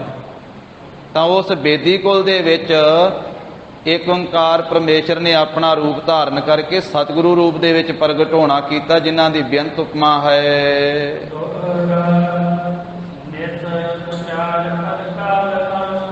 ਕਹਿੰਦੇ ਵੀ ਜਾਣੋ ਜਿਹੜੇ ਖੋਟੀਆਂ ਚਾਲਾਂ ਕਲਯੁਗ ਦੇ ਵਿੱਚ ਉਸ ਮੌਕੇ ਤੇ ਵਰਤੀਆਂ ਜਾ ਰਹੀਆਂ ਨਾ, ਇਹ ਰਾਤ ਪਈ ਹੋਈ ਹੈ। ਕਲਯੁਗ ਦਾ ਸਮਾਂ ਜਿਹੜਾ ਹੈ ਇਹ ਹਨੇਰੇ ਦੀ ਤਰ੍ਹਾਂ ਹੈ। ਤੇ ਜਿਹੜਾ ਪਖੰਡ ਦਾ ਸਮਾਜ ਹੈ ਨਾ, ਇਹ ਜਾਣੋ ਵੀ ਤਾਰੇ ਚੜੇ ਹੋਏ ਹਨ ਇਸ ਕਲਯੁਗ ਦੇ ਸਮੇਂ ਵਿੱਚ। ਤੇ ਜਿਹੜੇ ਕਮੁੱਦ ਕਹਿੰਦੇ ਰਾਤ ਨੂੰ ਖਿੜਨ ਵਾਲੇ ਫੁੱਲ, ਜਿਹੜੇ ਚੰਦਰਮਾ ਦੇ ਚੜ੍ਹਾਅ ਦੇ ਨਾਲ ਖਿੜਦੇ, ਉਹਨਾਂ ਨੂੰ ਕਮੀਆਂ ਕਹਿੰਦੇ। ਤਾਂ ਉਹ ਕਮੁੱਦ ਕਮੀਆਂ ਵਰਗੇ ਜਿਹੜੇ ਫੁੱਲ ਵਾ, ਉਹ ਜਾਣੋ ਕਿ ਅਨੇਕ ਮੱਤ ਜਿਹੜੇ ਉਹ ਕਮੀਆਂ ਖਿੜੀਆਂ ਹੋਈਆਂ ਹਨ। ਤੇ ਜੋ ਮੁਹੰਮਦੀ ਰਾਜ ਹੈ, ਤੁਰਕਾਂ ਦਾ ਰਾਜ ਹੈ, ਇਹ ਜਾਣੋ ਤੁਰਕਾਂ ਦੇ ਰਾਜ ਦਾ ਚੰਦਰਮਾ ਚੜਿਆ ਹੋਇਆ ਹੈ ਕਲਯੁਗ ਦੇ ਸਮੇਂ ਵਿੱਚ। ਇਹਨਾਂ ਸਾਰਿਆਂ ਨੂੰ ਦੂਰ ਕਰਨ ਵਾਸਤੇ, ਕਿਉਂਕਿ ਜਦੋਂ ਸੂਰਜ ਚੜ੍ਹਦਾ ਚੰਦਰਮਾ ਵੀ ਛਿਪ ਜਾਂਦਾ, ਤਾਰੇ ਵੀ ਛਿਪ ਜਾਂਦੇ, ਕਮੀਆਂ ਵੀ ਛਿਪ ਜਾਂਦੀਆਂ, ਰਾਤ ਵੀ ਦੂਰ ਹੋ ਜਾਂਦੀ, ਹਨੇਰਾ ਵੀ ਦੂਰ ਹੋ ਜਾਂਦਾ, ਸਾਰਾ ਕੁਝ ਦੂਰ ਹੋ ਜਾਂਦਾ ਨਾ। ਇਸ ਕਰਕੇ ਇਹ ਸਭ ਕੁਝ ਨੂੰ ਦੂਰ ਕਰਨ ਵਾਸਤੇ ਕਹਿੰਦੇ ਵੀ ਸੂਰਜ ਨੇ ਆਈ ਬਾਲ ਦਿਨ ਰਾਊ, ਜੋ ਦਿਨ ਦੇ ਰਾਜਾ ਵਾ, ਬਾਲ ਜਿਹੜਾ ਵੀ ਚੜ੍ਹਦਾ ਸਵੇਰ ਦਾ ਜਿਹੜਾ ਸੂਰਜ ਹੈ, ਸੋ ਸਵੇਰ ਦਾ ਸੂਰਜ ਦੀ ਨਿਆਈ। ਧੰਨ ਸ੍ਰੀ ਗੁਰੂ ਨਾਨਕ ਦੇਵ ਸਾਹਿਬ ਜੀ, ਤੇਜ ਪ੍ਰਕਾਸ਼ ਵਾਲੇ ਸ੍ਰੀ ਗੁਰੂ ਨਾਨਕ ਦੇਵ ਸਾਹਿਬ ਮਹਾਰਾਜ ਸੂਰਜ ਦੀ ਨਿਆਈ ਪ੍ਰਗਟ ਹੋਏ। ਤੇ ਕਹਿੰਦੇ ਵੀ ਸੂਰਜ ਦੇ ਵਿੱਚੋਂ ਤਾਂ ਕਿਰਨਾਂ ਆਉਂਦੀਆਂ ਵਾ ਜਿਨ੍ਹਾਂ ਨਾਲ ਰਾਤ ਦੂਰ ਹੁੰਦੀ, ਹਨੇਰਾ ਦੂਰ ਹੁੰਦਾ ਵਾ। ਤੇ ਸ੍ਰੀ ਗੁਰੂ ਨਾਨਕ ਦੇਵ ਸਾਹਿਬ ਮਹਾਰਾਜ ਜੀ ਸੂਰਜ ਨਿਆਈ, ਤੇ ਉਹਨਾਂ ਦੀਆਂ ਕਿਰਨਾਂ ਕਿਹੜੀਆਂ?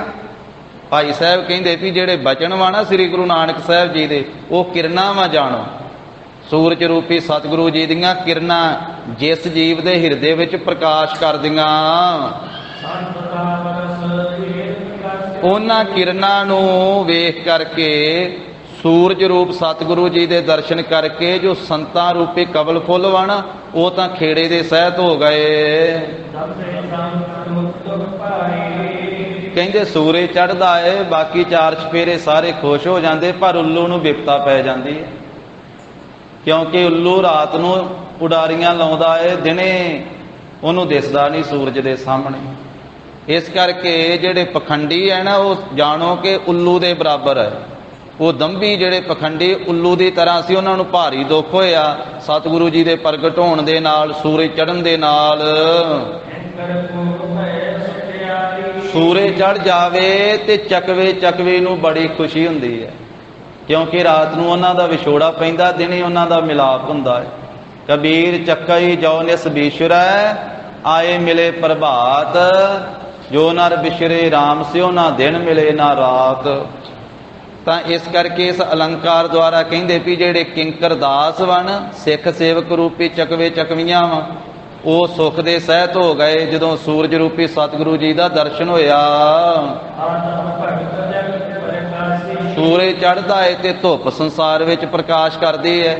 ਕਹਿੰਦੇ ਸਤਿਗੁਰੂ ਰੂਪੀ ਸੂਰਜ ਨੇ ਭਗਤੀ ਰੂਪੀ ਧੁੱਪ ਦਾ ਸੰਸਾਰ ਦੇ ਵਿੱਚ ਚਾਨਣਾ ਕੀਤਾ, ਪ੍ਰਕਾਸ਼ ਕੀਤਾ। ਸੂਰਜ ਚੜ੍ਹ ਜਾਵੇ ਤੇ ਜਿੱਥੇ ਹਨੇਰਾ ਦੂਰ ਹੁੰਦਾ ਉੱਥੇ ਨੀਂਦ ਵੀ ਦੂਰ ਹੋ ਜਾਂਦੀ ਹੈ। ਦਿਨੇ ਜਾ ਕੇ ਸਾਰਾ ਸੰਸਾਰ ਤੁਰਨ ਲੱਗ ਪੈਂਦਾ ਹੈ, ਵਿਚਰਨ ਲੱਗ ਪੈਂਦਾ ਹੈ। ਇਸੇ ਤਰ੍ਹਾਂ ਸਤਿਗੁਰੂ ਰੂਪੀ ਸੂਰਜ ਨੇ ਸਿੱਖਾਂ ਦੀ ਕਹਿੰਦੇ ਅਵਿਦਿਆ ਰੂਪੀ, ਅਗਿਆਨਤਾ ਰੂਪੀ ਨੀਂਦ ਨਾਸ ਕਰ ਦਿੱਤੀ। ਸੂਰਜ ਚੜ੍ਹ ਜਾਵੇ ਤੇ ਲੋਕ ਜਾਗਦੇ ਆ, ਨੀਂਦ ਚੋਂ ਉਠਾਣ ਹੁੰਦੇ ਆ। ਕਹਿੰਦੇ ਸਤਿਗੁਰੂ ਜੀ ਨੇ ਜੋ ਗਿਆਨ ਦਿੱਤਾ ਨਾ, ਗਿਆਨ ਦੇ ਵਿੱਚ, ਨਾਮ ਦੇ ਵਿੱਚ ਸ੍ਰੇਸ਼ਟ ਪੁਰਸ਼ ਜਿਹੜੇ ਲੀਨ ਹੋ ਗਏ, ਜਾਣੋ ਗਿਆਨ ਜਾਗਰਤ ਵਿੱਚ ਜਾਗ ਪਏ, ਉਹਨਾਂ ਦੀ ਅੰਦਰੋਂ ਸੁਰਤ ਜਾਗ ਪਈ। ਜਦੋਂ ਨੀਂਦ ਹੀ ਦੂਰ ਹੋ ਜਾਵੇ ਫਿਰ ਸੁਪਨਾ ਕਿੱਥੇ ਆਉਣਾ ਹੈ? ਸੁਪਨਾ ਸੁੱਤਿਆਂ ਹੀ ਆਉਂਦਾ ਹੈ, ਜਾਗਦਿਆਂ ਤੇ ਸੁਪਨਾ ਨਹੀਂ ਆਉਂਦਾ ਹੈ।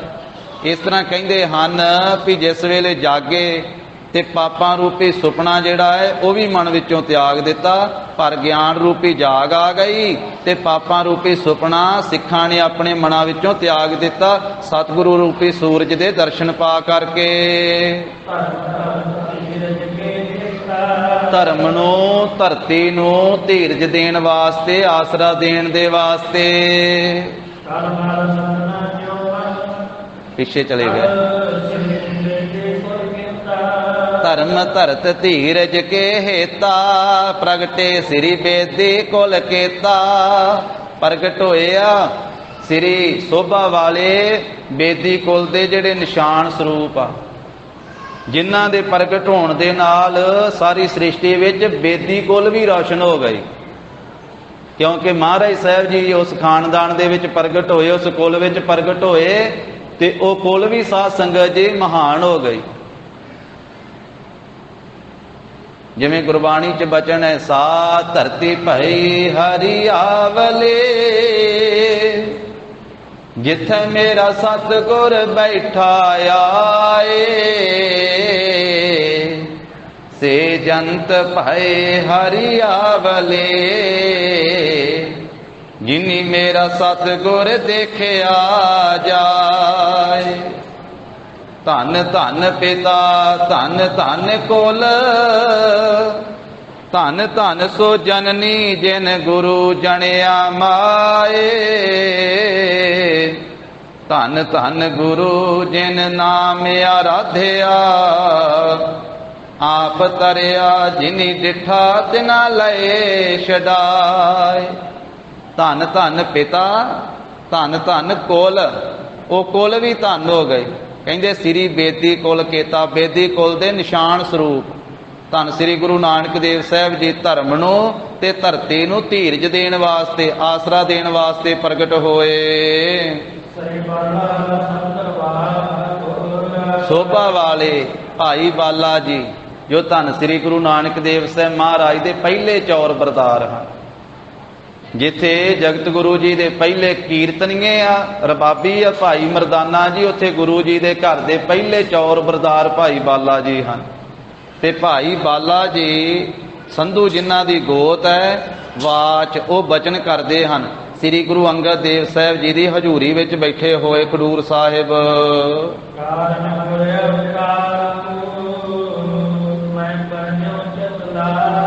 ਭਾਈ ਬਾਲਾ ਜੀ ਕਹਿੰਦੇ ਧੰਨ ਸ੍ਰੀ ਗੁਰੂ ਅੰਗਦ ਦੇਵ ਸਾਹਿਬ ਜੀ ਮਹਾਰਾਜ, ਜੋ ਸ੍ਰੀ ਗੁਰੂ ਨਾਨਕ ਦੇਵ ਸਾਹਿਬ ਮਹਾਰਾਜ ਦੇ ਅਵਤਾਰ ਧਾਰਨ ਦਾ ਕਾਰਨ ਸੀ ਨਾ, ਕਿ ਕੀ ਕਾਰਨ ਬਣਿਆ, ਕੀ ਸਬਬ ਬਣਿਆ ਜਿਸ ਕਰਕੇ ਗੁਰੂ ਜੀ ਨੂੰ ਅਵਤਾਰ ਧਾਰਨ ਕਰਨਾ ਪਿਆ, ਉਹ ਮੈਂ ਸਾਰਾ ਹੀ ਮਹਾਰਾਜ ਚਿੱਤ ਲਾ ਕਰਕੇ ਬੇਨਤੀ ਕੀਤੀ, ਵਰਣਨ ਕੀਤਾ ਹੈ ਕਿ ਇੰਨਾ ਪਾਪ ਵੱਧ ਗਿਆ ਸੰਸਾਰ ਦੇ ਵਿੱਚ।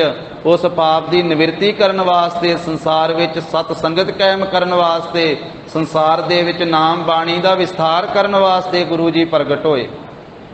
ਉਹ ਮੈਂ ਚਿੱਤ ਲਾ ਕਰਕੇ ਵਰਣਨ ਕੀਤਾ ਹੈ।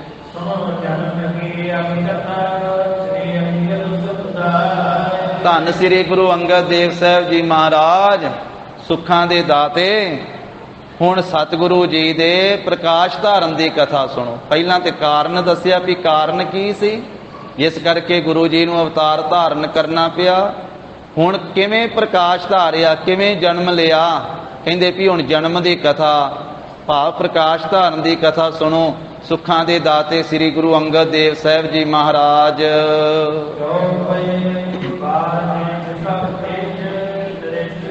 ਹੁਣ ਭਾਈ ਬਾਲਾ ਜੀ ਉਸ ਦੇਸ਼ ਦਾ, ਉਸ ਇਲਾਕੇ ਦਾ ਜ਼ਿਕਰ ਕਰਦੇ ਆ ਜਿਸ ਨੂੰ ਭਾਈ ਸੰਤੋਖ ਸਿੰਘ ਜੀ ਆਪਣੇ ਛੰਦਾਬੰਦੀ ਵਿੱਚ ਅਲੰਕਾਰਾਂ ਸਹਿਤ, ਬਹੁਤ ਸਜਾਵਟ ਦੇ ਸਹਿਤ ਪੇਸ਼ ਕਰਦੇ ਆ। ਕਹਿੰਦੇ ਵੀ ਜਿਹੜਾ ਬਾਰ ਦਾ ਇਲਾਕਾ ਹੈ ਨਾ, ਬਾਰ ਦਾ ਦੇਸ਼ ਹੈ, ਉਹ ਜਾਣੋ ਵੀ ਸਾਰੇ ਦੇਸ਼ਾਂ ਦਾ ਰਾਜਾ ਦੇਸ਼ ਹੈ। ਬਾਰ ਦੇਸ਼ ਸਭ ਦੇਸ਼ ਨਰੇਸ਼ੂ। ਬਾਰ ਦਾ ਇਲਾਕਾ ਸਾਰੇ ਦੇਸ਼ਾਂ ਦਾ ਜਿਹੜਾ ਜਾਣੋ ਕਿ ਰਾਜਾ ਹੈ, ਸਾਰੇ ਦੇਸ਼ਾਂ ਦਾ। ਕਹਿੰਦੇ ਵੀ ਰਾਜਾ ਤੇ ਪ੍ਰਜਾ ਦੇ ਕਲੇਸ਼ ਦੂਰ ਕਰਦਾ ਹੁੰਦਾ ਹੈ। ਰਾਜਾ ਤੇ ਪ੍ਰਜਾ ਦੇ ਦੁੱਖ ਦੂਰ ਕਰਕੇ ਪ੍ਰਜਾ ਨੂੰ ਸੁਖੀ ਕਰਦਾ ਹੈ।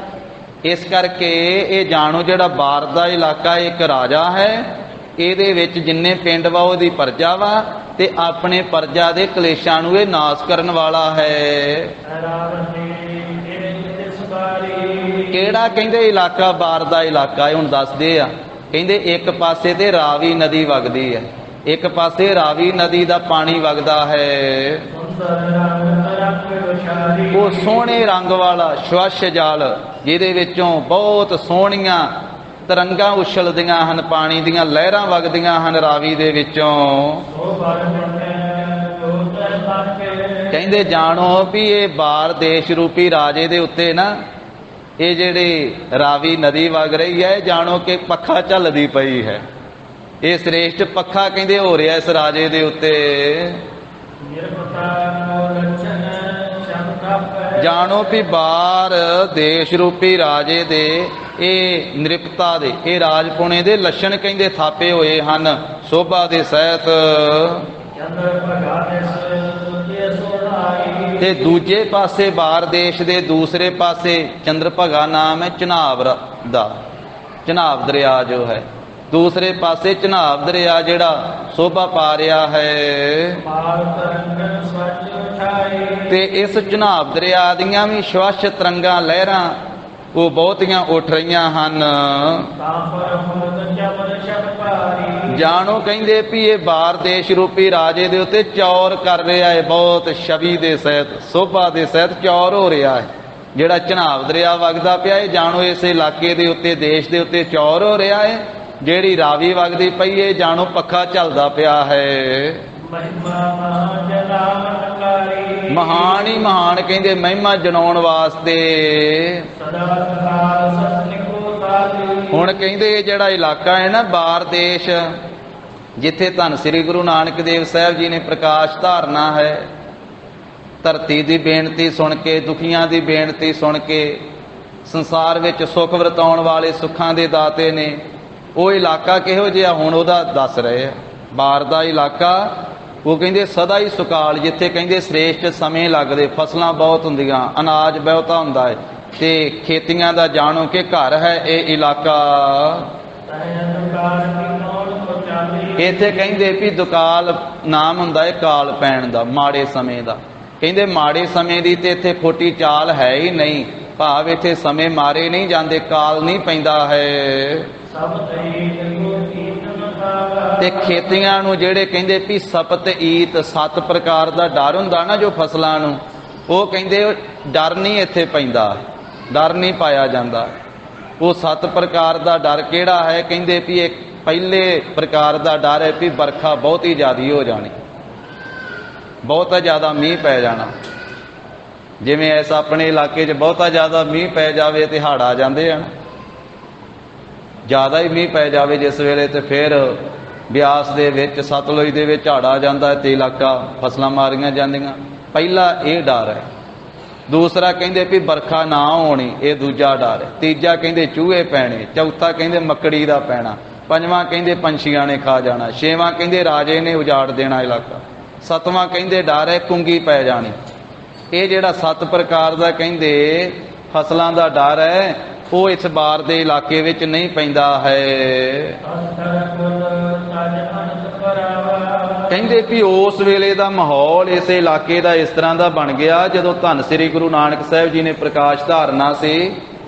ਕਵੀ ਜੀ ਦੱਸ ਰਹੇ ਬਾਰ ਦੇ ਇਲਾਕੇ ਦੀ, ਉਸ ਵੇਲੇ ਕਿਸ ਤਰ੍ਹਾਂ ਦੀ ਚਾਲ ਸੀ, ਕਿਸ ਤਰ੍ਹਾਂ ਦੀ ਰੀਤ ਸੀ, ਕਿਸ ਤਰ੍ਹਾਂ ਦਾ ਵਾਤਾਵਰਨ ਸੀ। ਕਹਿੰਦੇ ਜਾਣੋ ਚੋਰਾਂ ਦੀ ਜਿਹੜੀ ਕੁਲਵ ਹੈ ਨਾ, ਭਾਵ ਚੋਰ ਚੋਰੀਆਂ ਕਰਨ ਵਾਲੇ, ਉਹ ਜਿਵੇਂ ਇਹ ਇਲਾਕਾ ਛੱਡ ਕੇ ਪਾਸੇ ਹੀ ਕਿਤੇ ਦੌੜ ਗਏ ਹੁਣ, ਭਾਵ ਇਸ ਇਲਾਕੇ ਵਿੱਚ ਚੋਰੀ ਨਹੀਂ ਹੁੰਦੀ ਕੋਈ।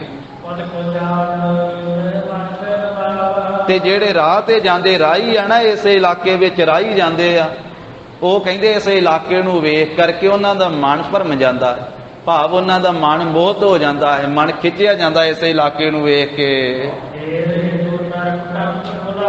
ਇੱਥੋਂ ਦੇ ਵਸਣ ਵਾਲੇ ਕਹਿੰਦੇ ਬਾਰ ਦੇ ਇਲਾਕੇ ਦੇ ਵਸਣ ਵਾਲੇ ਲੋਕ ਨਾ ਬਹੁਤ ਹੀ ਸ੍ਰੇਸ਼ਟ ਸੁਭਾਅ ਵਾਲੇ, ਬੜੇ ਪ੍ਰੇਮੀ। ਤੇ ਜਦੋਂ ਕੋਈ ਰਾਹੀ ਪਾਂਧੀ ਜਾਂਦਾ ਉਹਦੇ ਨਾਲ ਪ੍ਰੇਮ ਹੀ ਬੜਾ ਕਰਦੇ, ਮੁਹੱਬਤ ਹੀ ਬਹੁਤ ਕਰਦੇ ਆ। ਤੇ ਉਹਨਾਂ ਪ੍ਰੇਮੀਆਂ ਲੋਕਾਂ ਨੂੰ ਵੇਖ ਕਰਕੇ, ਲੋਕਾਂ ਨੂੰ ਵੇਖ ਕੇ, ਤੇ ਉਹ ਰਾਹੀ ਪਾਂਧੀ ਜਿਹੜਾ ਆਪਣੇ ਪਰਿਵਾਰ ਦਾ ਚੇਤਾ ਹੀ ਭੁਲਾ ਦਿੰਦਾ। ਉਹਨੂੰ ਇੰਜ ਲੱਗਦਾ ਵੀ ਮੇਰਾ ਹੀ ਪਰਿਵਾਰ ਇੱਥੇ ਹੈ, ਇੰਨੇ ਪ੍ਰੇਮੀ ਲੋਕ ਹਨ। ਫਿਰ ਕਹਿੰਦੇ ਵੀ ਬਾਰ ਦੇ ਇਲਾਕੇ ਦੇ ਵਿੱਚ ਬੜੇ ਸ੍ਰੇਸ਼ਟ ਦਰਖਤ ਵਾ, ਹਰੇ ਹਰੇ ਪੱਤਿਆਂ ਵਾਲੇ, ਫਲਾਂ ਨਾਲ ਭਰੇ ਹੋਏ, ਫੁੱਲਾਂ ਨਾਲ ਭਰੇ ਹੋਏ ਹਨ। ਜਾਣੋ ਕਹਿੰਦੇ ਵੀ ਰਾਹੀ ਪਾਂਧੀਆਂ ਨੂੰ ਸੁੱਖ ਦੇਣ ਵਾਸਤੇ, ਇਹ ਸ੍ਰੇਸ਼ਟ ਸੁੱਖ ਕਰਨ ਵਾਸਤੇ ਖਲੋਤੇ ਹੋਏ ਹਨ। ਜਿੱਥੇ ਬਾਰ ਦੇ ਇਲਾਕੇ ਵਿੱਚ ਕਹਿੰਦੇ ਲੋਕ ਵਾਸਤੇ ਆ ਸ੍ਰੇਸ਼ਟ ਭਲੇ ਮਾਨਸ, ਸ੍ਰੇਸ਼ਟ ਚਾਲ ਚੱਲਣ ਵਾਲੇ, ਜਿਨ੍ਹਾਂ ਦੇ ਅੰਦਰ ਦਇਆ ਵੀ ਹੈ ਤੇ ਧਰਮ ਵੀ ਹੈ, ਜੋ ਦਇਆ ਤੇ ਧਰਮ ਨੂੰ ਪਾਲਣ ਵਾਲੇ ਹਨ। ਬਾਹਰ ਦੇ ਇਲਾਕੇ ਦੇ ਲੋਕਾਂ ਦਾ ਕਹਿੰਦੇ ਵੀ ਲੋੜਵੰਦ ਦੀ ਸੇਵਾ ਕਰਨ ਦੇ ਵਿੱਚ ਮਨ ਰੰਗਿਆ ਹੋਇਆ ਹੈ। ਕੋਈ ਲੋੜਵੰਦ, ਕੋਈ ਸਾਧੂ, ਕੋਈ ਗਰੀਬ ਉਹਨਾਂ ਦੇ ਇਲਾਕੇ ਵਿੱਚ ਆ ਜਾਵੇ ਤੇ ਉਹਨਾਂ ਦੇ ਮਨ ਵਿੱਚ ਪ੍ਰੇਮ ਹੈ ਕਿ ਅਸੀਂ ਇਹਦੀ ਸੇਵਾ ਕਰੀਏ।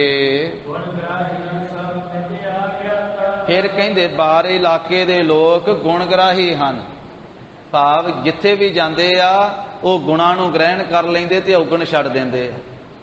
ਹੁਣ ਜੇ ਮਹਾਰਾਜ ਸਾਹਿਬ ਜੀ ਨੇ ਸਾਨੂੰ ਹੁਕਮ ਵੀ ਕੀਤਾ ਸਾਧ ਸੰਗਤ ਜੀ ਕਿ ਸਾਰੇ ਸੰਸਾਰ ਦੇ ਵਿੱਚ ਗੁਣ ਵੀ ਆ ਤੇ ਔਗਣ ਵੀ ਆ, ਪਰ ਇਹ ਸਿੱਖਾ ਤੂੰ ਜਿੱਥੇ ਜਾਵੇਂ ਉੱਥੋਂ ਗੁਣ ਗੁਣ ਲੈ ਲਾ ਤੇ ਔਗਣ ਛੱਡ ਦੇ। ਸਾਂਝ ਕਰੀਜੈ ਗੁਣ ਹੈ ਕੇਰੀ, ਛੋੜੇ ਅਵਗਣ ਚੱਲੀਐ। ਇਸ ਪ੍ਰਕਾਰ ਦਾ ਬਚਨ ਮਹਾਰਾਜ ਸਾਹਿਬ ਜੀ ਨੇ ਕੀਤਾ। ਕਹਿੰਦੇ ਬਾਹਰ ਦੇ ਇਲਾਕੇ ਦੇ ਲੋਕ ਜਿਹੜੇ ਉਹ ਗੁਣਗਰਾਈ, ਗੁਣਾਂ ਨੂੰ ਗ੍ਰਹਿਣ ਕਰਨ ਵਾਲੇ ਆ ਤੇ ਸਭ ਪ੍ਰਕਾਰ ਦੀ ਵਿਦਿਆ ਦੇ ਗਿਆਤੇ ਹਨ। ਹੁਣ ਦੱਸਦੇ ਆ ਮਾਲ ਦਾ, ਪਸ਼ੂਆਂ ਦਾ ਬਾਰੇ, ਕਿ ਪਸ਼ੂਆਂ ਬਾਰੇ ਇਲਾਕਾ ਕਿਹੋ ਜਿਹਾ ਹੈ ਬਾਹਰ ਦਾ ਇਲਾਕਾ। ਕਹਿੰਦੇ ਵੀ ਘੋੜੇ ਬਹੁਤੇ ਸੋਹਣੇ ਇਸ ਇਲਾਕੇ ਵਿੱਚ ਪੈਦਾ ਹੁੰਦੇ, ਘੋੜੇ ਜਿਹੜੇ ਬਹੁਤੇ ਬਲੀ ਤੇ ਜਿਨ੍ਹਾਂ ਦੇ ਵਿੱਚ ਤਿੱਖਾਪਣ ਵੀ ਹੈ, ਤੇਜ ਤਰਾਰੇ ਵੀ ਹੈ, ਚੰਚਲ ਵੀ ਆ ਤੇ ਗੁਣਾਂ ਦੇ ਘਰ ਹਨ। ਐਸੇ ਘੋੜੇ ਪੈਦਾ ਹੁੰਦੇ ਬਾਹਰ ਦੇ ਇਲਾਕੇ ਵਿੱਚ। ਹੋਰ ਪਸ਼ੂ ਵੀ, ਮੱਝਾਂ ਗਾਵਾਂ ਵੀ ਸ੍ਰੇਸ਼ਟ ਕਹਿੰਦੇ ਵੀ ਜਾਤੀ ਵਾਲੀਆਂ ਇਸ ਇਲਾਕੇ ਦੇ ਵਿੱਚ ਪੈਦਾ ਹੁੰਦੀਆਂ। ਜਾਣੋ ਕਿ ਵਿਧਾਤਾ ਨੇ ਕਹਿੰਦੇ ਖਾਣ ਹੀ ਇੱਥੇ ਰੱਖੀ ਹੋਈ ਹੈ। ਬਾਹਰ ਦੇ ਇਲਾਕੇ ਵਿੱਚ ਸ੍ਰੇਸ਼ਟ ਘੋੜੇ ਇੱਥੇ ਪੈਦਾ ਹੁੰਦੇ, ਸ੍ਰੇਸ਼ਟ ਮੱਝਾਂ ਉੱਚੀ ਜਾਤੀ ਵਾਲੀਆਂ ਚੰਗੀ ਨਸਲ ਵਾਲੀਆਂ ਇੱਥੇ ਪੈਦਾ ਹੁੰਦੀਆਂ। ਜੋ ਐਸਾ ਦੇਸ਼ ਹੈ ਨਾ, ਇਹ ਬਾਹਰ ਦਾ ਇਲਾਕਾ ਕਹਿੰਦੇ ਸੁੰਦਰ ਹੈ, ਬਰ ਸ੍ਰੇਸ਼ਟ ਹੈ ਸਾਰਾ ਹੀ। ਭਾਰਤ ਖੰਡ ਦੇ ਵਿੱਚ ਭਾਵ ਸਾਰੇ 9 ਖੰਡਾਂ ਦੇ ਵਿੱਚੋਂ ਕਹਿੰਦੇ ਸੋਭਨੀਕ ਇਲਾਕਾ ਹੈ ਤੇ ਪ੍ਰਗਟ ਇਲਾਕਾ ਹੈ ਬਾਹਰ ਦਾ ਇਲਾਕਾ। ਹੁਣ ਬਾਹਰ ਦੇ ਇਲਾਕੇ ਦਾ ਪਹਿਲੋਂ ਜ਼ਿਕਰ ਕਰਕੇ ਹੁਣ ਰਾਏ ਭੋਏ ਦੀ ਤਲਵੰਡੀ ਦਾ ਜ਼ਿਕਰ ਕਰਨ ਲੱਗੇ। ਜਿਵੇਂ ਸਾਧ ਸੰਗਤ ਜੀ ਆਪਣਾ ਇਲਾਕਾ ਦੁਆਬੇ ਦਾ ਇਲਾਕਾ ਹੈ। ਇਹਨੂੰ ਦੁਆਬਾ ਤਾਂ ਕਿਹਾ ਜਾਂਦਾ ਵੀ 2 ਪਾਣੀਆਂ ਦੀ ਧਰਤੀ ਹੈ। ਆਬ ਨਾਮ ਹੈ ਪਾਣੀ ਦਾ, ਫਾਰਸੀ ਦੇ ਵਿੱਚ ਆਬ ਪਾਣੀ ਨੂੰ ਕਹਿੰਦੇ ਆ। ਜਿਵੇਂ ਪੰਜਾਬ 5 ਦਰਿਆਵਾਂ ਦੀ ਧਰਤੀ ਪੰਜਾਬ, 5 ਪਾਣੀ ਤੇ 2 ਆਬ 2 ਪਾਣੀਆਂ ਦੀ ਧਰਤੀ ਦੁਆਬਾ। ਇੱਕ ਪਾਸੇ ਸਤਲੁਜ ਹੈ ਤੇ ਇੱਕ ਪਾਸੇ ਬਿਆਸ ਹੈ ਤੇ ਵਿਚਕਾਰਲਾ ਜਿਹੜਾ ਹਿੱਸਾ ਹੈ ਇੱਥੋਂ ਲੈ ਕੇ ਉਹ ਆਨੰਦਪੁਰ ਸਾਹਿਬ ਤੱਕ ਅੱਗੇ ਤੱਕ ਇਹ ਸਾਰਾ ਦੁਆਬੇ ਦਾ ਇਲਾਕਾ, ਦੁਆਬੇ ਦਾ ਇਲਾਕਾ। ਇਸੇ ਤਰ੍ਹਾਂ ਪਰਾਂ ਚਲੇ ਜਾਈਏ ਸ੍ਰੀ ਗੋਇੰਦਵਾਲ ਸਾਹਿਬ, ਇਹ ਬਿਆਸ ਦਰਿਆ ਤੋਂ ਉੱਪਰਲਾ ਇਲਾਕਾ ਜਿਹੜਾ ਹੈ ਉਹ ਮਾਝੇ ਦਾ ਇਲਾਕਾ। ਇਸੇ ਤਰ੍ਹਾਂ ਇੱਧਰ ਦੂਸਰੇ ਪਾਸੇ ਮਾਲਵਾ ਇਲਾਕਾ ਹੈ। ਇਸੇ ਤਰ੍ਹਾਂ ਇਹ ਬਾਰ ਦਾ ਇਲਾਕਾ ਜਿਹਦੇ ਇੱਕ ਪਾਸੇ ਰਾਵੀ ਦਰਿਆ ਤੇ ਦੂਜੇ ਪਾਸੇ ਚਨਾਬ ਦਰਿਆ ਹੈ ਤੇ ਵਿਚਕਾਰਲੇ ਹਿੱਸੇ ਨੂੰ ਬਾਰ ਦਾ ਇਲਾਕਾ ਆਖਿਆ।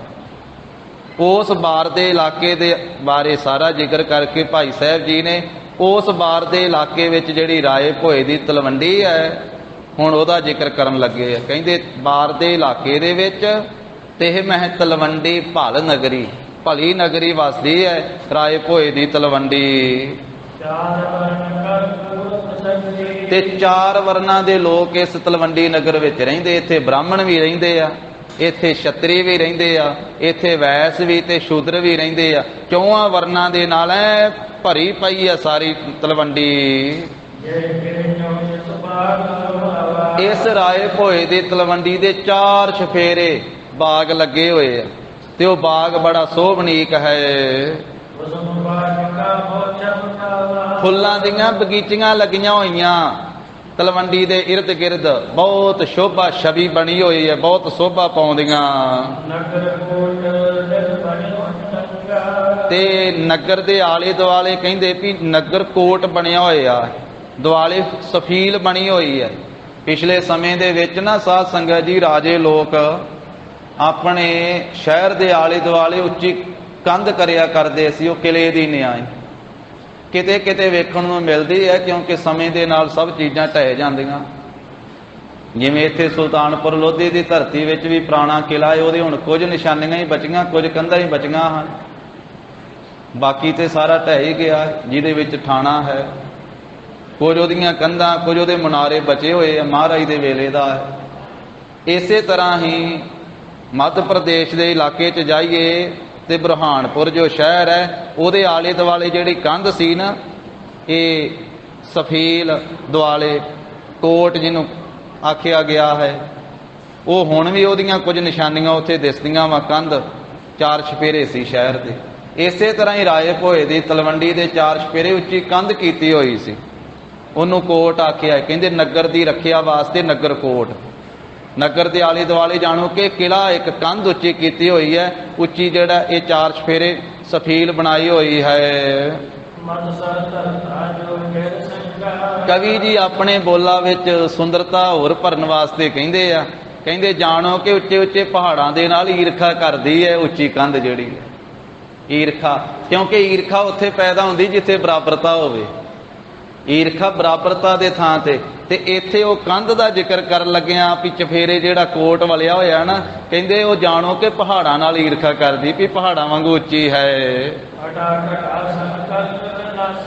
ਤੇ ਅਟਾ ਮੈਨੇ ਅਟਾਰੀਆਂ ਘਟਾ ਦੇ ਨਾਲ ਕਹਿੰਦੇ ਗੱਲਾਂ ਕਰਦੀਆਂ। ਤਲਵੰਡੀ ਦੇ ਵਿੱਚ ਉੱਚੀਆਂ ਉੱਚੀਆਂ ਅਟਾਰੀਆਂ, ਉੱਚੇ ਉੱਚੇ ਮਕਾਨ, ਉਹ ਜਾਣੋ ਬੱਦਲਾਂ ਦੇ ਨਾਲ ਗੱਲਾਂ ਕਰਦੇ ਹਨ। ਕਹਿੰਦੇ ਜਾਣੋ ਉੱਚੀਆਂ ਅਟਾਰੀਆਂ ਦੇ ਹਿਰਦੇ ਦੇ ਵਿੱਚ ਇਹ ਆਸਾ ਹੈ ਵੀ ਆ ਜਿਹੜੇ ਬੱਦਲ ਆਉਂਦੇ ਇਹਨਾਂ ਨੂੰ ਰੋਕ ਹੀ ਲੈਣਾ ਅਸੀਂ। ਕੈਸੀ ਸੋਭਾ ਬਣਾਉਂਦੇ ਭਾਈ ਸੰਤੋਖ ਸਿੰਘ ਜੀ ਆਪਣੀ ਰਚਨਾ ਦੁਆਰਾ। ਕਹਿੰਦੇ ਜਾਣੋ ਅਟਾਰੀਆਂ ਜਿਹੜੀਆਂ ਬੱਦਲਾਂ ਨਾਲ ਗੱਲਾਂ ਕਰਦੀਆਂ, ਕਹਿਣ ਤੋਂ ਭਾਵ ਇੰਨਾ ਹੈ ਵੀ ਉੱਚੇ ਉੱਚੇ ਮਕਾਨ ਹਨ। ਜਿਸ ਥਾਂ ਦੇ ਉੱਤੇ ਕਹਿੰਦੇ ਵੀ ਸੋਹਣੇ ਮੰਦਰਾਂ ਨੇ ਸ਼ੋਭਾ ਪਾਈ ਹੋਈ ਹੈ, ਮਕਾਨਾਂ ਨੇ, ਸਾਰੀਆਂ ਰੁੱਤਾਂ ਵਿੱਚ ਜਿਹੜੇ ਮਕਾਨ ਸੁਖਦਾਈ ਆ। ਭਾਵੇਂ ਗਰਮੀ ਦੀ ਰੁੱਤ ਹੋਵੇ ਤੇ ਉਹਨਾਂ ਦੀਆਂ ਬਾਰੀਆਂ ਖੋਲ ਦਿੱਤੀਆਂ ਜਾਂਦੀਆਂ ਤੇ ਹਵਾ ਆਉਂਦੀ ਹੈ, ਭਾਵੇਂ ਸਰਦੀ ਦੀ ਰੁੱਤ ਹੋਵੇ ਤੇ ਬਾਰੀਆਂ ਬੰਦ ਕਰ ਦਿੱਤੀਆਂ ਜਾਂਦੀਆਂ, ਹਵਾ ਰੁਕ ਜਾਂਦੀ ਹੈ। ਸਾਰੀਆਂ ਰੁੱਤਾਂ ਦੇ ਵਿੱਚ 6 ਰੁੱਤ, ਸਾਲ ਦੀਆਂ 6 ਰੁੱਤਾਂ ਦੇ ਵਿੱਚ ਹੀ ਉਹ ਸੁਖਦਾਈ ਮੰਦਰ ਮਕਾਨ ਹਨ। ਜਿਵੇਂ ਕਹਿੰਦੇ ਚੌਪੜ ਹੁੰਦਾ ਹੈ ਨਾ, ਉਹਦੇ ਵਾਂਗੂ ਕਹਿੰਦੇ ਵੀ ਜਿਹੜੀ ਸਮੁੱਚੀ ਮੰਡੀ ਹੈ ਉਹ ਚੌਪੜ ਦੀ ਤਰ੍ਹਾਂ ਹੈ। ਤੇ ਜਿੰਨੀਆਂ ਆਪਣ ਕਹੀਏ ਹੱਟੀਆਂ ਦੁਕਾਨਾਂ, ਉਹ ਵਪਾਰ ਦੀ ਸਮੱਗਰੀ ਦੇ ਨਾਲ ਪੂਰੀਆਂ ਭਰੀਆਂ ਹੋਈਆਂ, ਸੌਦੇ ਨਾਲ ਭਰੀਆਂ ਹੋਈਆਂ ਹਨ ਦੁਕਾਨਾਂ।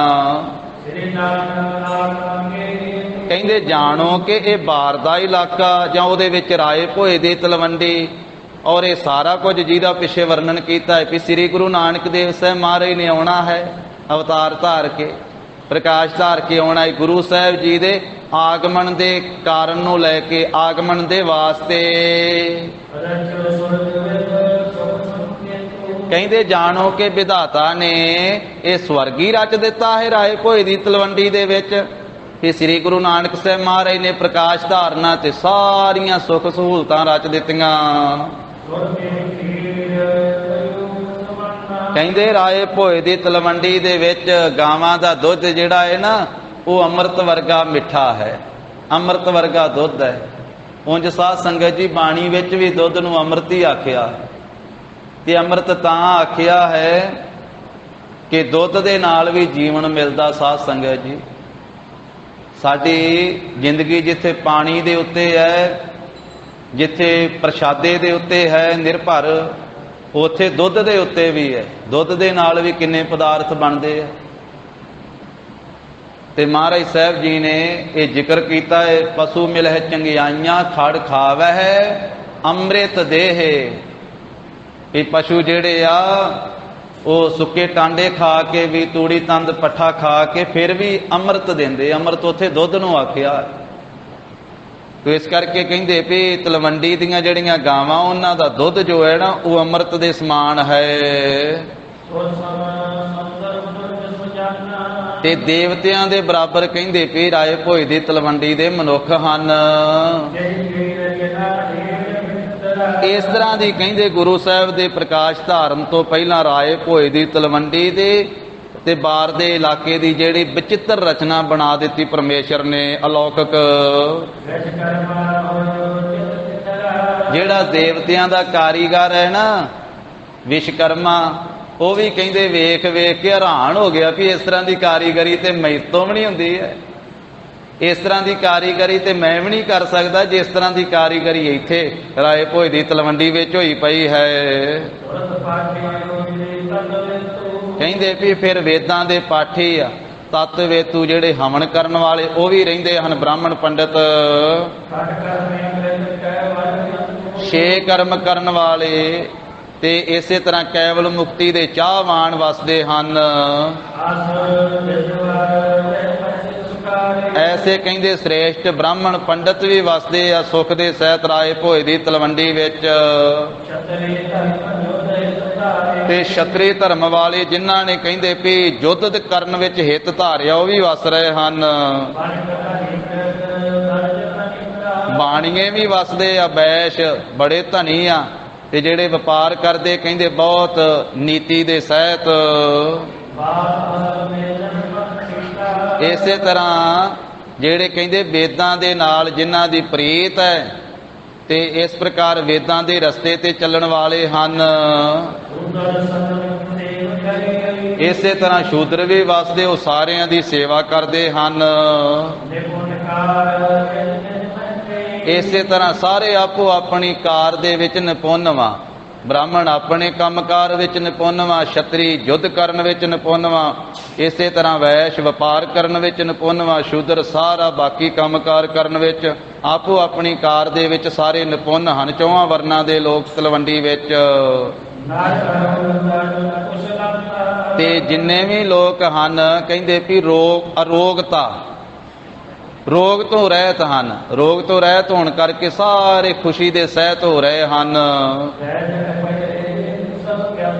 ਤੇ ਵੈਦਿਕ ਵੀ ਪੜ੍ਹਦੇ ਆ ਚਾਅ ਦੇ ਨਾਲ। ਜਿੱਥੇ ਧਰਮ ਗ੍ਰੰਥ ਪੜ੍ਹਦੇ ਆ ਰਾਏ ਭੋਏ ਦੀ ਤਲਵੰਡੀ ਵਿੱਚ, ਉੱਥੇ ਕਹਿੰਦੇ ਵੀ ਵੈਦਿਕ ਵੀ ਜੜੀਆਂ ਬੂਟੀਆਂ ਦੇ ਗਿਆਨ ਦੇ ਵਾਸਤੇ ਵੈਦਿਕ ਵਿਦਿਆ ਵੀ ਪੜ੍ਹਦੇ ਆ। ਸਾਰੇ ਪ੍ਰੇਮ ਦੇ ਨਾਲ ਗਿਆਨ ਲੈਣ ਵਾਸਤੇ ਵੀ ਕੋਈ ਰੋਗ ਹੋਵੇ ਤੇ ਉਹਦਾ ਇਲਾਜ ਆਪ ਹੀ ਕਰ ਲਿਆ ਜਾਵੇ। ਇਸ ਕਰਕੇ ਵੈਦਿਕ ਪੜ੍ਹਨ ਦੇ ਚਾਹਵਾਨ ਵੀ ਰਹਿੰਦੇ ਹਨ। ਇਸ ਤਰ੍ਹਾਂ ਦੀ ਕਹਿੰਦੇ ਰਾਏ ਭੋਏ ਦੀ ਤਲਵੰਡੀ ਆ ਬਾਰ ਦੇ ਇਲਾਕੇ ਦੇ ਵਿੱਚ। ਤੇ ਉਸ ਰਾਏ ਭੋਏ ਦੀ ਤਲਵੰਡੀ ਵਿੱਚ ਫਿਰ ਧੰਨ ਸ੍ਰੀ ਗੁਰੂ ਨਾਨਕ ਦੇਵ ਸਾਹਿਬ ਮਹਾਰਾਜ ਜੀ ਨੇ ਪ੍ਰਕਾਸ਼ 1526 ਬਿਕਰਮੀ ਸੰਮਤ ਕੱਤਕ ਦੀ ਪੂਰਨਮਾਸ਼ੀ ਨੂੰ ਜਿਵੇਂ ਧਾਰਨ ਕੀਤਾ, ਉਹ ਸਾਰਾ ਇਤਿਹਾਸ ਸਾਧ ਸੰਗਤ ਜੀ ਕੱਲ ਦੇ ਦੀਵਾਨ ਵਿੱਚ ਆਵੇਗਾ। ਇਹ ਗੁਰੂ ਸਾਹਿਬ ਜੀ ਦੀ ਕਿਰਪਾ ਦੇ ਨਾਲ ਸ੍ਰੀ ਗੁਰੂ ਨਾਨਕ ਪ੍ਰਕਾਸ਼ ਗ੍ਰੰਥ ਦੀ ਆਰੰਭਤਾ ਹੋਈ ਹੈ। ਭਾਵ ਧੰਨ ਧੰਨ ਸ੍ਰੀ ਗੁਰੂ ਨਾਨਕ ਦੇਵ ਸਾਹਿਬ ਮਹਾਰਾਜ ਜੀ ਦੇ ਪਵਿੱਤਰ ਇਤਿਹਾਸ ਦੀ ਸਾਧ ਸੰਗਤ ਜੀ ਆਰੰਭਤਾ ਹੋਈ ਹੈ। ਕੁਝ ਦਿਨਾਂ ਤੋਂ ਜਿੱਥੇ ਸ੍ਰੀ ਗੁਰਪ੍ਰਤਾਪ ਸੂਰਜ ਗ੍ਰੰਥ ਦੀ ਸੰਪੂਰਨਤਾ ਹੀ ਹੋਈ ਹੈ, ਉੱਥੇ ਮੁੜ ਤੋਂ ਫੇਰ ਇਤਿਹਾਸ ਦੀ ਆਰੰਭਤਾ ਹੋਈ। ਤੇ ਕਿਵੇਂ ਮਹਾਰਾਜ ਨੇ ਪ੍ਰਕਾਸ਼ ਧਾਰਿਆ, ਇਹ ਕੱਲ ਦੇ ਦੀਵਾਨ ਵਿੱਚ ਕਥਾ ਆਵੇਗੀ। ਗੁਰੂ ਜੀ ਦੇ ਪਾਵਨ ਇਤਿਹਾਸ ਦੀ ਵਿਚਾਰ ਸਾਂਝੀ ਕਰਦਿਆਂ ਹੋਈਆਂ ਭੁੱਲਾਂ ਚੁੱਕਾਂ ਦੀ ਸਤਿਗੁਰੂ ਜੀ ਗੁਰ ਸੰਗਤ ਜੀ ਖਿਮਾ ਦੇਣੀ। ਦੇਹੋ ਸੱਜਣੇ ਅਸੀਸੜੀਆਂ ਜਿਉ ਹੋਵੈ ਸਾਹਿਬ ਸਿਉ ਮੇਲ।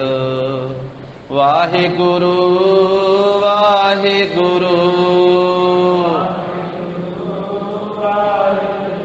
ਵਾਹਿਗੁਰੂ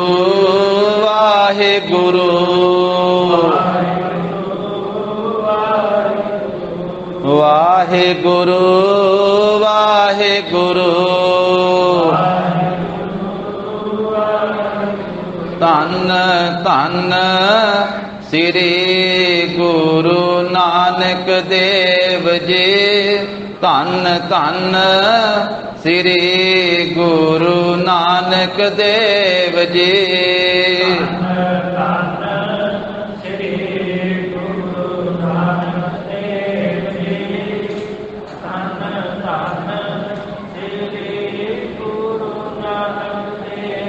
ਧੰਨ ਧੰਨ ਸ੍ਰੀ ਗੁਰੂ ਗੋਬਿੰਦ ਸਿੰਘ ਜੀ। ਧੰਨ ਧੰਨ ਸ੍ਰੀ ਗੁਰੂ ਗੋਬਿੰਦ ਸਿੰਘ ਜੀ।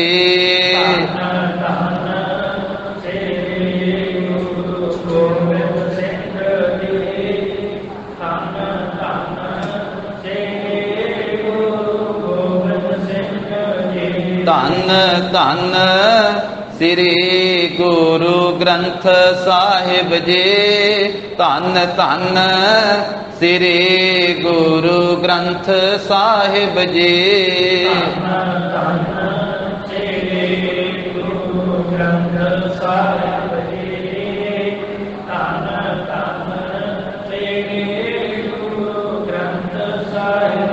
हे गोविंद हे गोपाल हे दयाल लाल। प्राणनाथ अनाथ सखे दीन दर्द निवार। हे समरथ अगम पूरन मोहे मय आतार। अंधकूप महाभयान नानक पारे उतार। आए प्रभ सरनागति कृपा निध दयाल। एक अखर हर मन बसत नानक होत निहाल। कथा निता प्रत होत है सुनहो सिंह सुजान। नानक गुर गोबिंद सिंह जी सदा करे कल्याण। नानक गुर गोबिंद सिंह जी सदा करे कल्याण। वाहिगुरु जी का खालसा वाहिगुरु जी की फतेह। सत श्री अकाल। वाहिगुरु जी का खालसा ਵਾਹਿਗੁਰੂ ਜੀ ਕੀ ਫਤਿਹ।